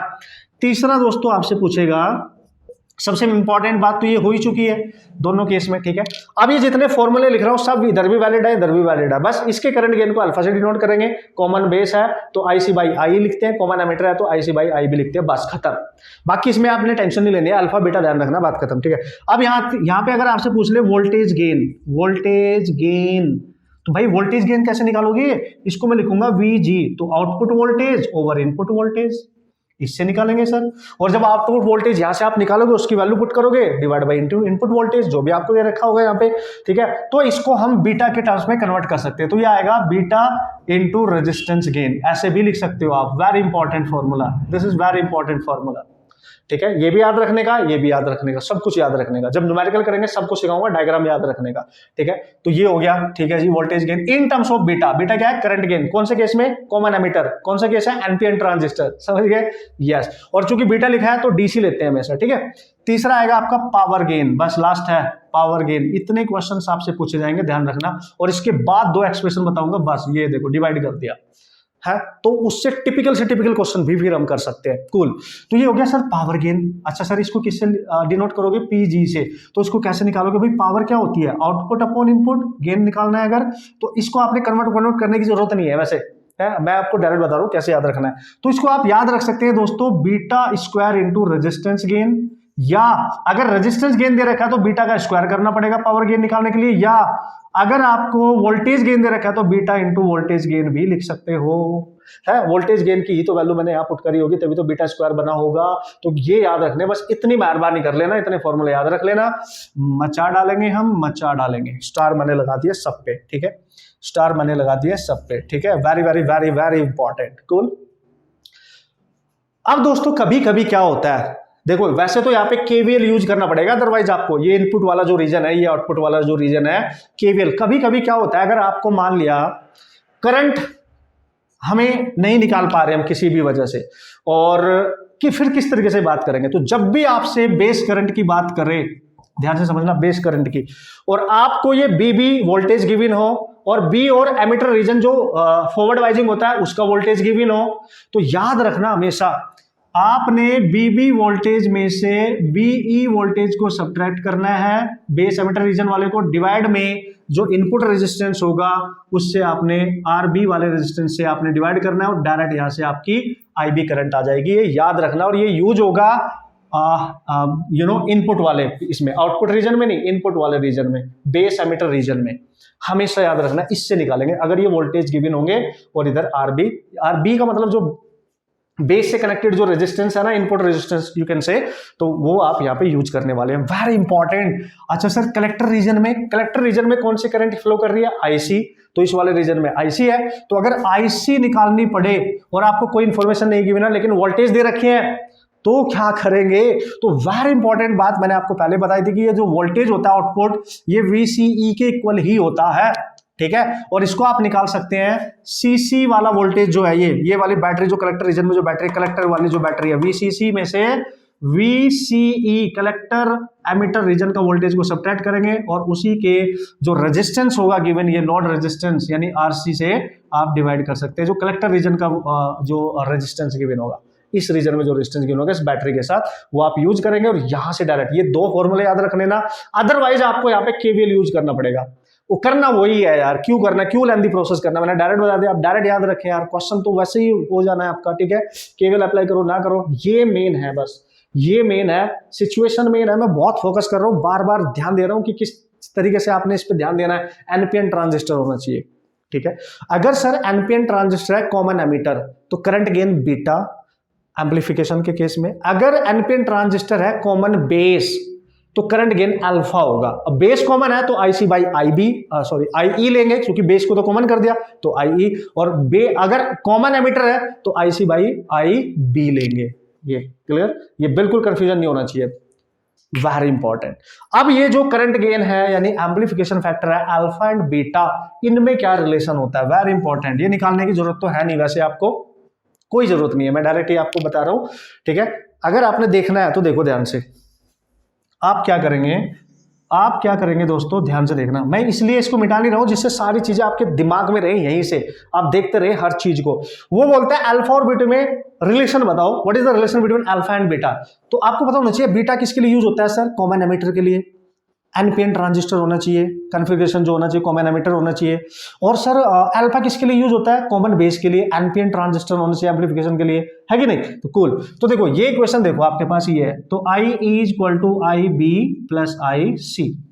अब आपने देखा जो बीटा था वो IC बाई IB था, तो हमें IC को IB से, हर दोनों फॉर्मूले देखो IC को डिवाइड कर रहे हैं हम। तो हम क्या कर रहे हैं, इस इक्वेशन को अगर मैं IC से डिवाइड कर दूं यहाँ पे IC, तो देखो ये तो कैंसिल हो गया, ये IE बाई IC हो गया, यानी IE बाई IC, ये कहां मिलेगा, यहां मिलेगा देखो। जबकि हमें पता है IC बाई IE क्या है, अल्फा, तो इसकी जगह लिख सकता हूं मैं इसको, इसका रिवर्स है ना, तो 1 बाई अल्फा, तो यहां लिख सकता हूं 1 बाई अल्फा। और यहां IB बाई IC है, जबकि होना चाहिए IC बाई IB, तो इसका उल्टा कर दो 1 बाई बीटा, ठीक है। और प्लस ये 1 हो गया, बस अल्फा आ गया देखो यहां से, तो 1 बाई अल्फा आ गया आपका, बीटा प्लस 1 बाई बीटा, यानी रिवर्स कर दो तो अल्फा आ जाएगा, beta over beta plus 1। This is the required relation, most important guys, very important relation. पूछा जाता है, डायरेक्ट फॉर्मूला पूछा जा सकता है, डायरेक्ट इसमें न्यूमेरिकल पूछे जा सकते हैं, बस आपको पता होना चाहिए अल्फा क्या है और आपको पता होना चाहिए बीटा क्या है, बात खत्म। कूल। अब यहां से आप बीटा निकाल लो अल्फा के टर्म्स में, ये मैंने लिख दिया अल्फा को बीटा के टर्म्स में, बीटा बाई बीटा प्लस 1। कभी कभी पूछ लेता कौन सा करेक्ट है, तो पता होना चाहिए, याद होना, भूल गए तो ये रिलेशन याद रखना, ऐसे करना है। तो इसको अगर बीटा निकालना है ऐसे, बीटा आपका निकल के आ गया देखो, क्रॉस मल्टीप्लाई करके अल्फा ओवर 1 माइनस अल्फा, तो ऐसे लिख सकते हो, alpha over 1 minus alpha, simple. Alpha भी आपको पता है, बीटा भी आपको पता है, बस इससे ज्यादा कुछ नहीं पढ़ना पड़ेगा आपको, इसमें इतने ही फॉर्मूले हैं, बस इनका यूज करके बस आपको न्यूमेरिकल सॉल्व करना आना चाहिए, इससे ज्यादा कुछ भी नहीं करना पड़ेगा, इतना बस ध्यान दे लेना, है ना। जिस पॉइंट पे मैंने फोकस किया है उस पे ध्यान दे लेना दोस्तों, ठीक है। बहुत हो गई बातें कंसेप्ट वाली, बहुत जरूरी था, बहुत पेशेंस के साथ इसको पढ़ना जरूरी है, क्योंकि इसमें कंफ्यूजन बच्चों को बहुत ज्यादा होता है। तो मैंने कोशिश करी है कि बिल्कुल क्रिस्टल क्लियर है सारा पॉइंट, और कहाँ पे क्या फॉर्मूला किस तरीके से यूज करना है, वो न्यूमेरिकल में कैसे अप्लाई करना है, वो न्यूमेरिकल के थ्रू ही समझ सकते हैं हम। यहाँ तो आपने बस फॉर्मूला पे ध्यान दो, वेरी इंपॉर्टेंट, हर चीज वेरी इंपॉर्टेंट। तो हर कैटेगरी क्वेश्चन मैं डिस्कस करने जा रहा हूँ, हर कैटेगरी का, जल्दी से करें start, Come on. Okay, so here we go. Question को बहुत ध्यान से सीख लेना, मतलब सीख लेने इन द सेंस पढ़ना पहले, क्योंकि इसमें पढ़ के समझना बहुत जरूरी है। कंडीशन क्या है, ठीक है, उसका डेटा नोट करो, फिर कंसेप्ट अप्लाई करो, आराम से करो, धीरे धीरे करो, प्रैक्टिस में लाओ पहले अपने आप को, ठीक है, तभी इसके क्वेश्चन होंगे, जल्दी जल्दी होंगे। एक बार आपको रीडिंग करनी आ गई, डायग्राम आपके, पिक्चराइजेशन आपके दिमाग में है, एनपीएन ट्रांजिस्टर है, कॉमन एमिटर है, कॉमन बेस है, जो भी है वो अगर आपके दिमाग में है तो मजा आ जाएगा। और आपको डेटा जितना मैंने यहाँ पे बार बार डायग्राम बना के लिख के दिखाया है कि कौन सा एमिटर और बेस का रीजन है, कौन सा बेस का मतलब एमिटर बेस का रीजन है, और कौन सा कलेक्टर एमिटर का रीजन है, उसके अकॉर्डिंग कैसे वोल्टेज वेरी कर रहे हैं, वो सब आपको समझना पड़ेगा, वेरी इंपॉर्टेंट। तो एक क्वेश्चन से मैंने स्टार्टिंग कर लिया, आपके सामने पढ़ लेते हैं। उसने बोला फॉर ए ट्रांजिस्टर, पहले ये देखा करो कौन सा कॉन्फ़िगरेशन है, कूल। उसने बोला for a transistor connected in common emitter mode, तो वाओ मजा आ गया। तो भाई ये कॉमन एमिटर है, तो सबसे पहले अगर कॉमन एमिटर है तो यहाँ पे करंट गेन तो होगा बीटा, ये तो क्लियर है, और बीटा होता है हमारा IC अपॉन आई, चूंकि कॉमन एमिटर है तो IB। ये चाहे वो पूछे ना पूछे लिख दो, किससे क्या होगा, क्लैरिटी रहती है बहुत बेहतरीन तरीके से कि कॉमन एमिटर में ऐसे होता है जी, ठीक है। उसने बोला the voltage drop across the collector is 2 volt, यानी कलेक्टर रीजन में जो वोल्टेज ड्रॉप है वो 2 वोल्ट का है, यानी कलेक्टर रीजन में वोल्टेज ड्रॉप आपका 2 वोल्ट का है, ध्यान देना, ठीक है। इतने वोल्ट का वोल्टेज ड्रॉप की बात कर रहा है, ये है वोल्टेज ड्रॉप की बात कर रहा है, ये समझ रहे आप। तो ये लिख लो, जो दे रखा है वो लिख लेंगे आप, नो प्रॉब्लम। एंड बीटा की वैल्यू 50 है, और बीटा भी दे दिया, अच्छी बात है। तो ये देखो बीटा दे दिया 50, और ये होता है IC अपॉन IB के इक्वल। तो हमारे तो मजे ही आ रहे हैं, मस्त तरीके से लिख सकते हैं। फाइंड द बेस करंट, अगर RC 2 किलो ओम है तो हमारे से पूछा है कि ये बेस करंट निकालो। अगर इफ RC यानी कलेक्टर रीजन में जो रेजिस्टेंस होगा RC वो है 2 किलो ओम, तो भाई यार मचा देंगे यार, हमारा क्या जा रहा है भाई। तो हमें कलेक्टर रीजन का रेजिस्टेंस भी दे दे, सर्किट याद करो, वैसे तो आप पढ़ के ही समझ जाएंगे, डेटा वेटा लिखना आपको आना चाहिए, ठीक है सर। और हमें IB चाहिए 50 पता है, IC पता चल जाए, देखो IB यहीं से निकाल सकते हो आप। तो IB कितना आएगा, देखो IB आ गया आपके पास IC बाई 50, और अगर IC पता चल गया तो मजा आ जाएगा। तो यार IC कैसे निकाले, कलेक्टर रीजन की करंट कैसे निकाले यार, हो उसके रीजन का रेजिस्टेंस भी दे रखा है, वोल्टेज भी दे रखा है, तो कैसे निकालोगे, देखो IC is equal to VC by RC। तो IC आ गया दोस्तों, VC दे रखा है 2 और RC दे रखा है आपका किलो में, ये हो गया कैंसिल, तो ये जाएगा 10⁻³ यानी इसको आप लिख सकते हो 1 milli ampere. Now you can write it out 1 milliampere. Now put here, so ये आ जाएगा 1 into 10⁻³ एम्पियर ओवर 50, यही आएगा। तो IB की वैल्यू कितनी आ रही है सर, तो 0.02 इंटू 10⁻³ इतना होना चाहिए मेरे ख्याल से, ठीक है ना। तो इतनी होनी चाहिए, चेक करें बाकी ऑप्शन, हाँ बिल्कुल सही है, मतलब इस तरीके से आप लिख सकते हैं। और इसको उसने माइक्रो एम्पियर में क्वेश्चन बनाया, वैसे तो ये इतना मिली एम्पियर लिख सकते हो आप, लेकिन ये पॉइंट हटाओगे तो 2 इंटू 10⁻5 हो जाएगा, तो 2 पॉइंट इसमें ऐड होंगे, और एक 0 मल्टीप्लाई कर दो तो एक डिवाइड करनी पड़ेगी, तो 20 माइक्रो एम्पियर लिख सकते हो आप। देखो इसको स्मार्टली, वो ध्यान देना, मतलब क्वेश्चन कैसे दिया है। अगर मिली एम्पियर में होता तो 0.02 मिली एम्पियर होता, अदरवाइज 20 माइक्रो एम्पियर में आपने कन्वर्ट कर दिया। डेटा क्या है उस पर ध्यान दो, मस्त तरीके से धीरे धीरे आगे बढ़ाऊंगा आपको, धीरे धीरे हर कैटेगरी क्वेश्चन सॉल्व करूंगा, तो आपको हर तरीके के सिचुएशन से सामना करने की ताकत मिलेगी, और आप हर तरह के क्वेश्चन करेंगे, टेंशन मत लो, ठीक है।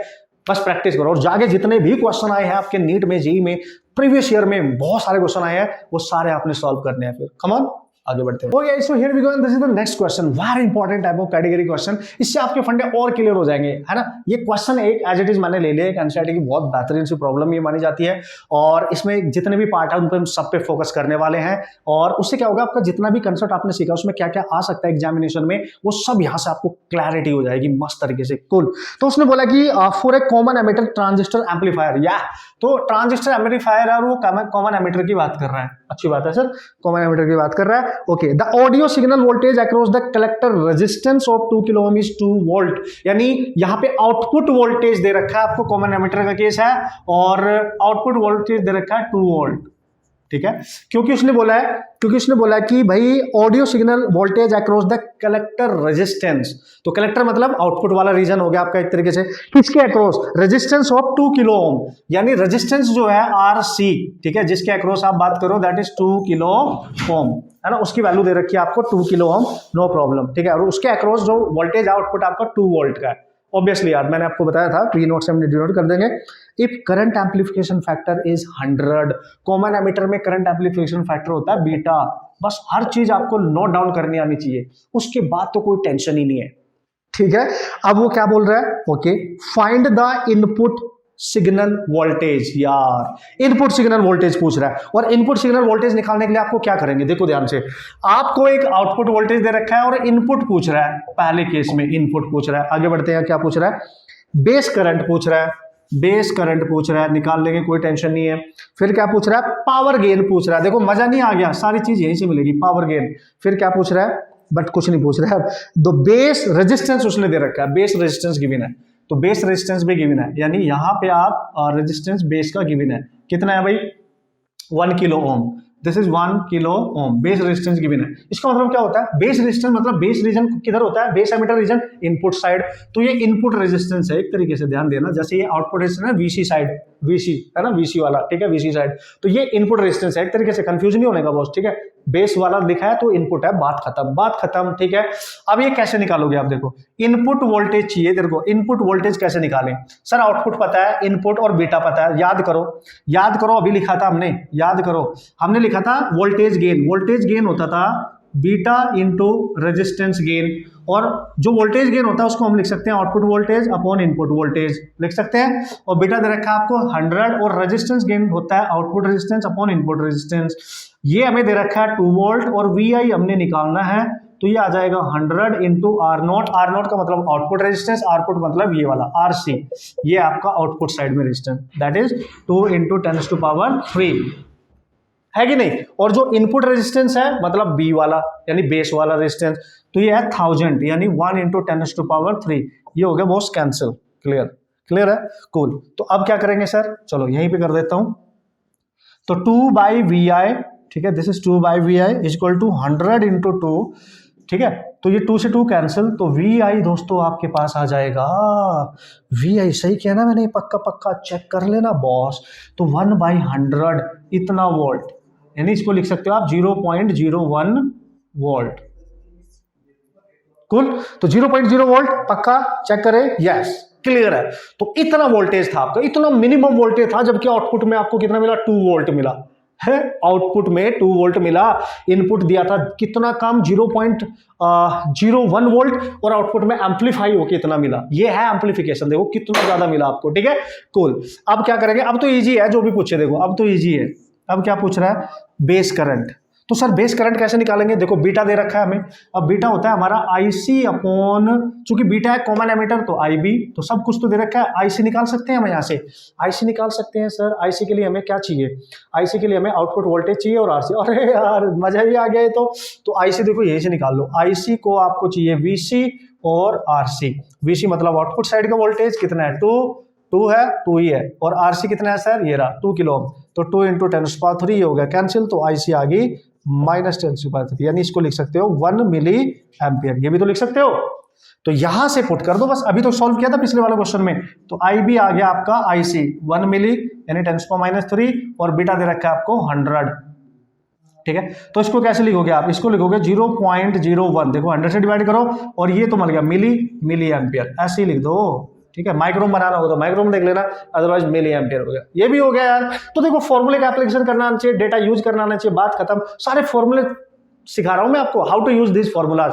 हंस भी दिया करो यार कभी, देखो मैं बोलते जा रहा हूं, एक बार क्वेश्चन का आंसर मैं देख लूं क्या है, वो माइक्रो एम्पियर में उसने दिया, तो आप कन्वर्ट कर लेंगे, एक 10 से मल्टीप्लाई कर दो, 1 से डिवाइड कर देंगे, तो ये 10 माइक्रो एम्पियर भी लिख सकते हो आप, इसको 10 माइक्रो एम्पियर भी लिख सकते हो, अगर माइक्रो में लिखना है, वो तो आपको अब कन्वर्जन करना आता ही होगा यार।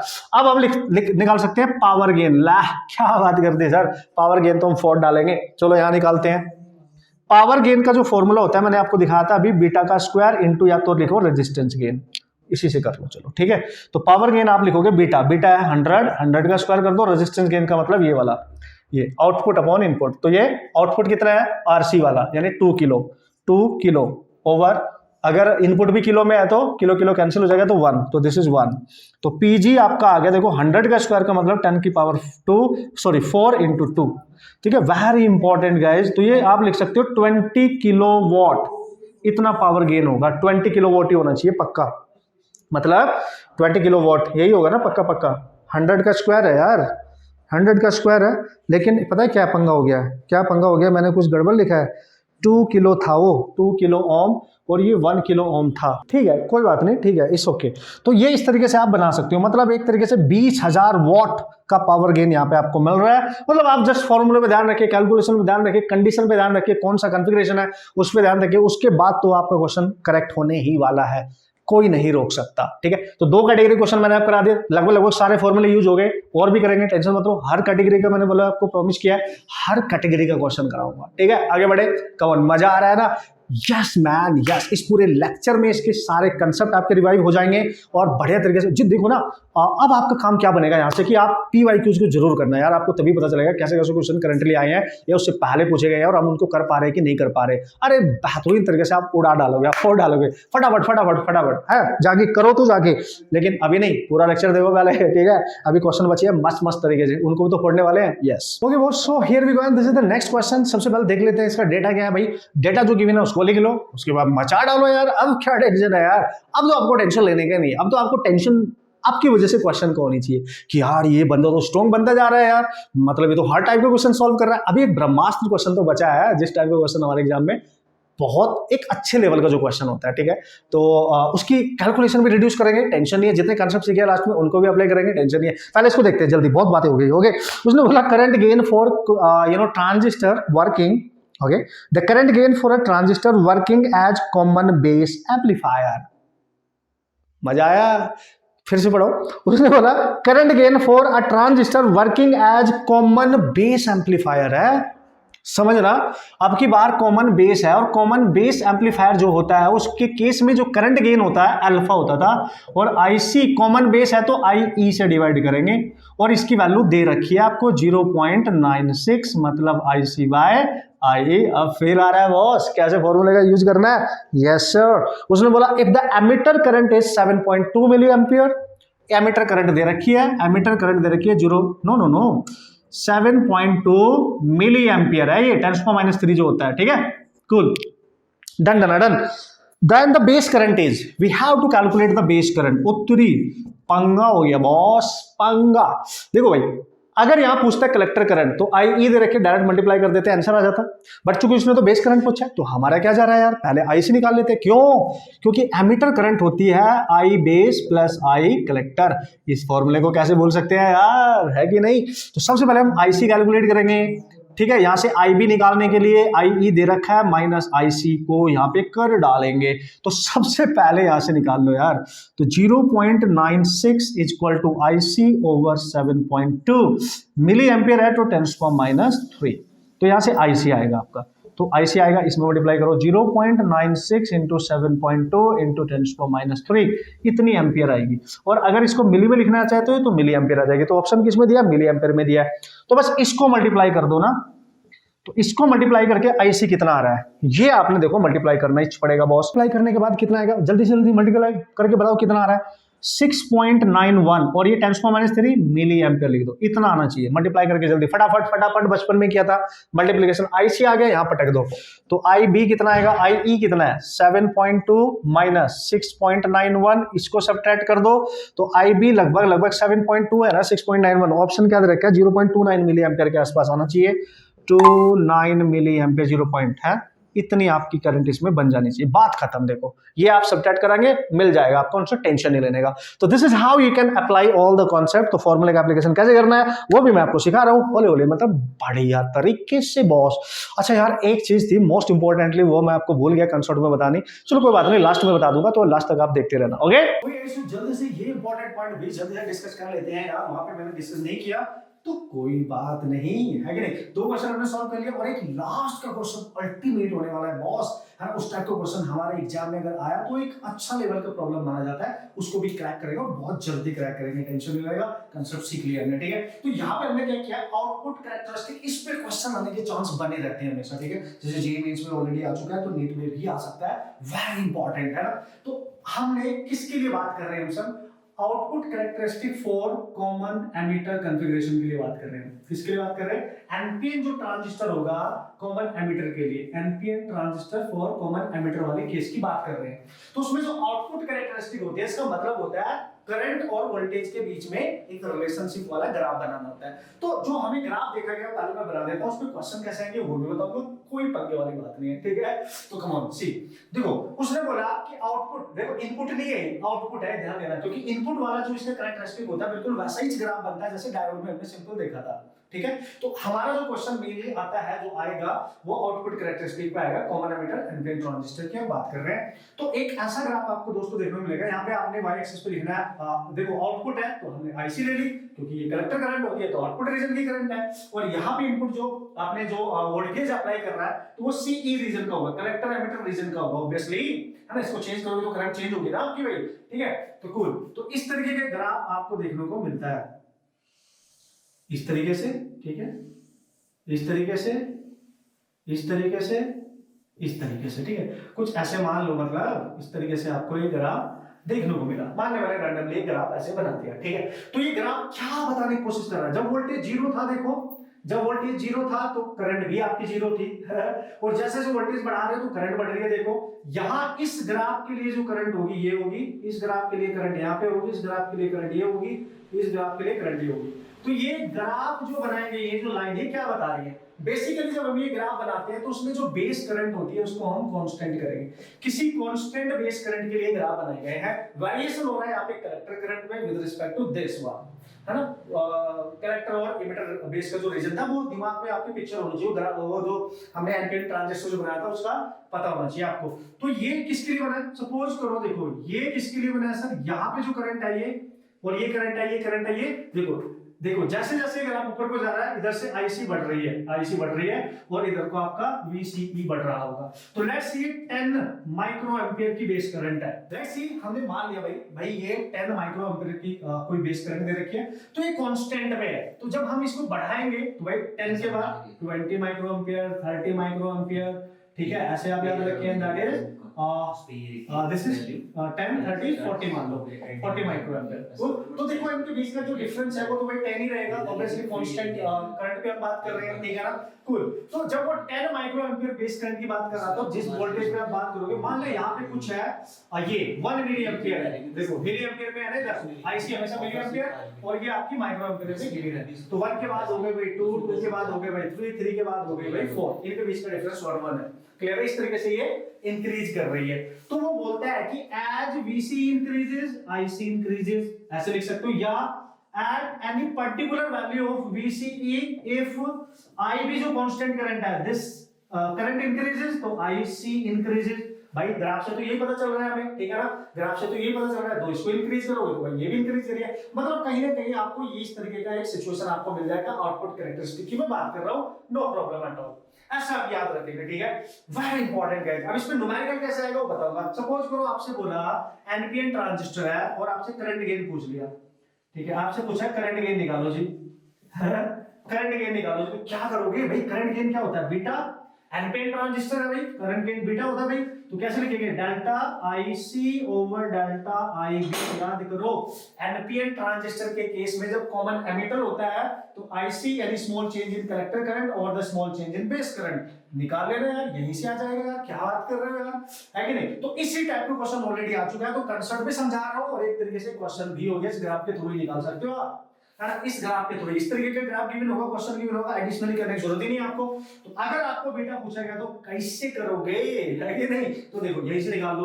तो beta equal to delta IC, देखो जब 10 माइक्रो एम्पियर थी आईबी, इसको आईबी 1 मान लो, फिर ये 20 हो गई, इसको आईबी 2 मान लो, और इन दोनों के बीच का डिफरेंस तो 10 ही है, फिर इन दोनों को भी ले सकते हो, उनका भी 10 ही है, इनका भी 10 है, तो कोई दो वैल्यू ले लो ना। तो अगर 10 पे आपकी करंट यहाँ पे आ रही है 1, तो इसको IC1 मान लो मिली एम्पियर में, और इसको मान लो IC2, इनके बीच का डिफरेंस भी सेम ही है, तो देख लो, क्लियर है। तो हमें चाहिए इनका चेंज डिवाइड बाय IB का चेंज, तो पुट कर दो यार। तो इसका चेंज कैसे निकालेंगे भाई, IC2 minus IC1 over IB2 minus IB1, और IC वाली जो करंट है कलेक्टर वो मिली एम्पियर में है, और ये वाली जो करंट है वो माइक्रो एम्पियर में है, ठीक है। तो IC2 कोई भी ले लो आप, 2 3 ले लो या 3 4, भाई डिफरेंस तो सेम ही है। तो मैंने 1 मिली एम्पियर, ये 2 मिली एम्पियर, तो यानी 2 मिली एम्पियर यानी 10⁻³ माइनस 1 इंटू 10⁻³ ओवर आई भी देखो कितनी है 20, इनके बीच का डिफरेंस 10 10 है ना, तो कोई भी दो वैल्यू ले लो आप, ठीक है। तो 20 इंटू 10⁻6 माइनस 10 इंटू 10⁻6 हो गया यार आपका करंट गेन आ जाएगा यार, क्या बात कर रहे हो। तो यहाँ पे आप क्या करेंगे 2 - 1, यहाँ बचेगा 1 इंटू 10⁻³ और इधर 20 - 10 दैट इज 10 इंटू 10⁻6, ये हो गया कैंसिल, ऊपर जाएगा देखो यहाँ बचेगा 1/10 इंटू 10⁻³ इसको आप लिखेंगे 10 पॉजिटिव 1 पावर है तो 1/10⁻², ऊपर जाएगा तो 100 आएगा आपका current gain. So this is the type of question आया तब भी कर लेंगे, कंसेप्ट ग्राफ पूछने तो तब भी कर लेंगे। भाई ऐसा ग्राफ दिखना चाहिए, फर्स्ट क्वाड्रेंट में बन रहा है आपका IV कैरेक्टरिस्टिक बोलते हैं, आउटपुट कैरेक्टरिस्टिक एनपीएन ट्रांजिस्टर के लिए, कॉमन एमिटर कॉन्फ़िगरेशन के लिए। कूल है।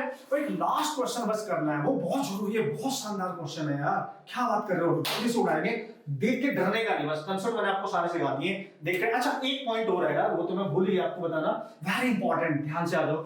ये एक चीज मैंने यहाँ पे लिखी थी, देखो है ना, बहुत इंपॉर्टेंट है ये कभी कभी ना ऐसे थ्योरेटिकल टाइप का क्वेश्चन आ जाता है, ये मैं वहां पे आपको कंसेप्ट में नहीं बताया पाया, तो मैंने डायग्राम बना रखे थे। अगर वो कभी भी बोले फेज चेंज, अगर ऐसा क्वेश्चन आया कि भाई जो फेज चेंज है उससे रिलेटेड क्वेश्चन आया एनपीएन ट्रांजिस्टर से रिलेटेड, तो पहले ये देख लेना कौन सा कॉन्फ़िगरेशन है। अगर एनपीएन ट्रांजिस्टर है, पीएनपी ट्रांजिस्टर है और कॉमन एमिटर कॉन्फ़िगरेशन है, ये ध्यान समझना, जब भी आप कॉमन एमिटर कॉन्फ़िगरेशन की बात करोगे, अब चाहे ट्रांजिस्टर एनपीएन हो या पीएनपी हो, ठीक है, कोई भी हो, बस कॉमन एमिटर कॉन्फ़िगरेशन होना चाहिए। तो दोस्तों इसमें फेज चेंज जो होता है फाई, वो 180 डिग्री से होता है, या पाई रेडियन लिख दो, पाई रेडियन, ठीक है, 180 डिग्री से। मतलब सर क्या मतलब है इसका, मतलब बात नहीं समझ में आई। बात ये है कि अगर आपने इनपुट ऐसे दिया तो इसका रिवर्स आउटपुट मिलेगा एम्पलीफायर के। देखो पॉजिटिव हाफ साइकिल ऊपर है, नेगेटिव, तो ये ऐसे मिलेगा नेगेटिव। अब ये जो हाफ साइकिल है ये रिवर्स होके मिलेगा, देखो ये वाली साइकिल रिवर्स होके मिलेगा, समझ गया। तो इसलिए 180 डिग्री से फेज चेंज हो जाएगा, मतलब ऐसे था ऐसे हो गया, उल्टा जस्ट 180 डिग्री से। ये तभी होगा कोई भी ट्रांजिस्टर हो जब कॉमन एमिटर कॉन्फ़िगरेशन होगा। कॉमन बेस में कोई फेज चेंज नहीं होता, सेम इनपुट होता है, समझ गए। सेम कैसे सर, मतलब अगर ये इनपुट दिया तो ऐसा ही मिलेगा, मतलब अगर आपने ऐसे दिया तो बस एम्पलीफाई हो जाएगा लेकिन फेज चेंज नहीं होगा, बस ऐसे हो जाएगा, फेज चेंज नहीं होगा बट, ठीक है, समझिए आप लॉजिकली। आप बोलोगे यार सर अगर ऐसे नहीं दिया, पहले से ही अगर ऐसे दे रखा होगा तो कोई टेंशन नहीं है, ऐसे दे रखा हो तो सीधा हो जाएगा, आप खुद ही समझ लो। भाई अगर आपको कॉमन एमिटर में ऐसे दे रखा है तो जब इसका आउटपुट आपको मिलेगा तो ठीक है वो बिल्कुल एम्पलीफाई होके, देखो ये उल्टा है यहाँ से, ठीक है, और ये प्लस में है, ठीक है, तो ये प्लस माइनस में इस तरीके से आपको मिल जाएगा, समझिए, रिवर्स हो जाएगा। मतलब कॉमन एमिटर के केस में फिर कोई भी ट्रांजिस्टर हो, चाहे एनपीएन पीएनपी कोई भी हो, तो कॉमन बेस के केस में चाहे एनपीएन हो चाहे पीएनपी हो, कोई फेज चेंज नहीं होगा। तो ये पूछा जाता है no phase change in common base, common emitter में फेज चेंज होगा 180 डिग्री का, ये भी याद रखना। मैं क्वेश्चन आ जाता है, लास्ट क्वेश्चन डिस्कस करते हैं जल्दी से, काफी हो गया टाइम अब, ठीक है, और उस टाइप का क्वेश्चन आप पढ़ सकते हैं फिर, ओके।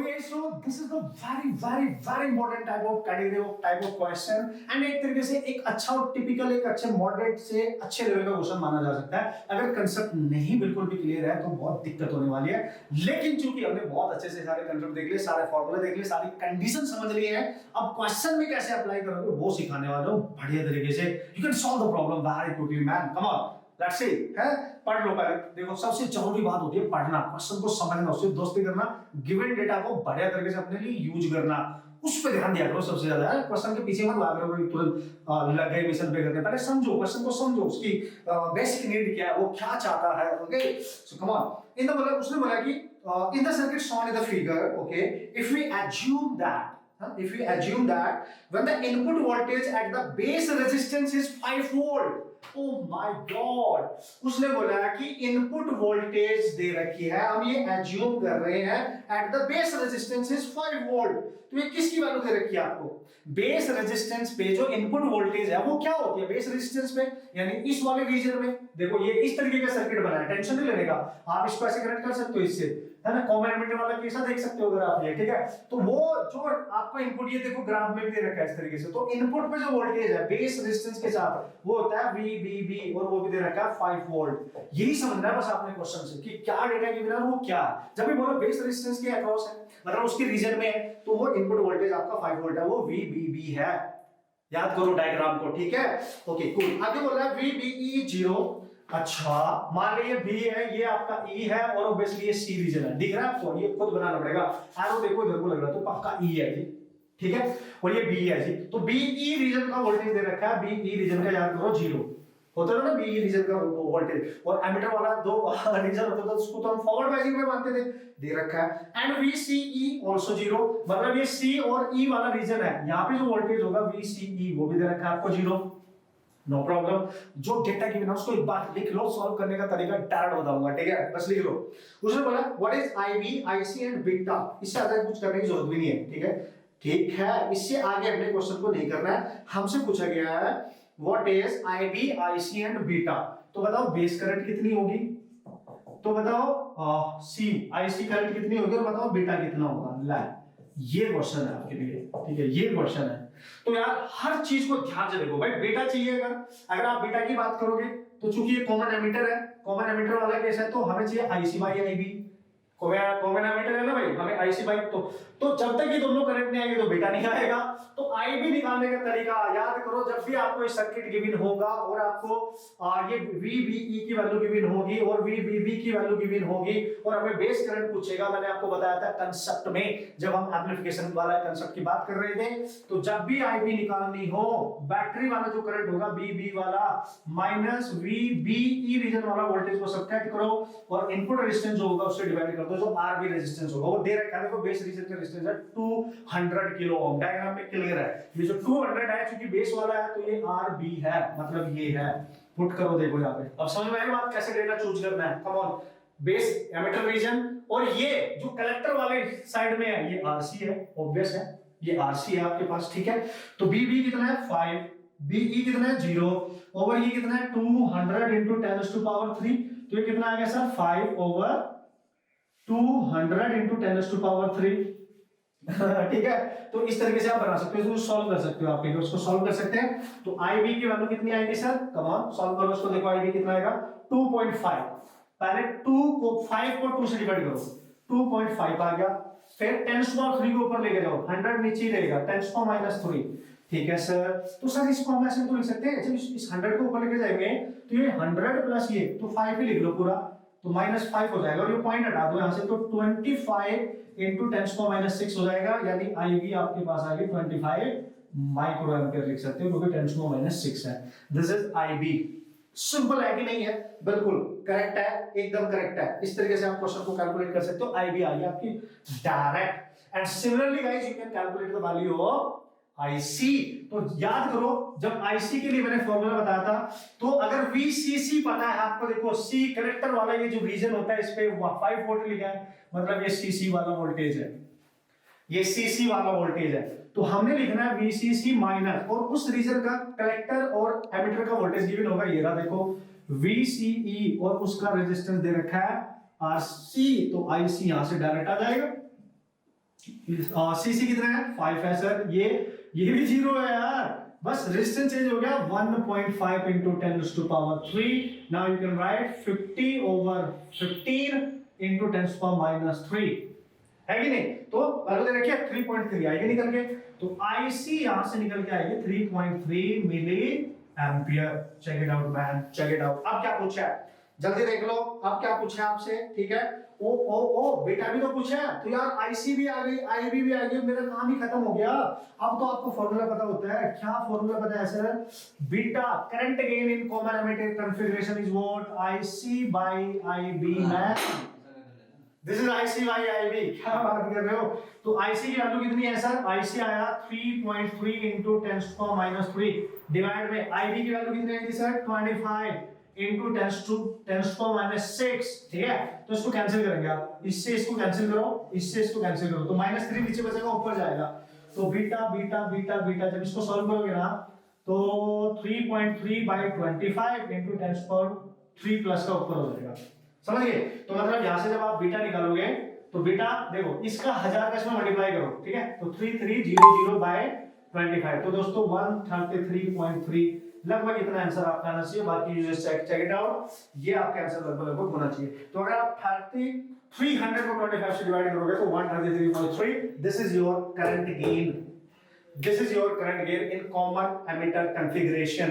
क्लियर है? This is the transistor situation जो हमने बेहतरीन से कंसेप्ट सीखे थे वो यहाँ पे हमने अप्लाई कर लिए हैं। केवल नहीं भी आता अप्लाई करना तब भी ये रिजल्ट आप याद रख सकते हो। ये मैंने आपको बताया था, ये मैंने आपको बताया, जब भी आईसी निकालनी हो और वीसीसी पता हो, वीसीई पता हो, निकाल सकते हो। आईबी निकालनी हो, ध्यान से देखिए आप, यही मेन बात है। वीबीबी पता हो, वीबीई पता हो, ये आपको पता होना चाहिए, आपको पता होना चाहिए। ठीक है, ठीक है ना, ये आपको पता होना चाहिए, वेरी इंपॉर्टेंट। क्लियर है? तो इस तरीके से क्वेश्चन आपसे पूछे जा सकते हैं और आप क्वेश्चन को आराम से अब जाके पीवाईक्यूज ढूंढो, हर कैटेगरी के क्वेश्चन सॉल्व करो, सारे कंसेप्ट मैंने यहाँ पे कवर अप कर लिए हैं। अब आपकी बारी है दोस्तों, अब आपकी बारी है। तो दोस्तों ये थी आज की कहानी मेरी जुबानी और औसम तरीके से मैंने इसको कवर अप कर लिया आप लोगों के लिए। जितनी प्रैक्टिस कर सकते हो आप उतनी करो, क्योंकि सारा खेल तो प्रैक्टिस का है। मैं कितना भी बेस्ट आपके लिए करूं, जब तक आप नहीं करोगे आपको बिल्कुल भी उसका फायदा नहीं होने वाला है। So you have to do lot of practice. Okay, so मेरे ऑसम से लेक्चर के साथ और एकदम लास्ट लेक्चर पे हम पहुंच चुके हैं, गेट्स। हाँ, गेट्स की हम बात करेंगे, ठीक है। उस पे क्वेश्चंस हर साल आते हैं, आपको पता है, मेरे को पता है, ठीक है। तो मिलेंगे नेक्स्ट लेक्चर में, जब तक प्रैक्टिस करते रहना मस्त तरीके से। और कोई भी डाउट होगा तो मेरे को बता दिया करो, no problem at all. Okay, and all the best.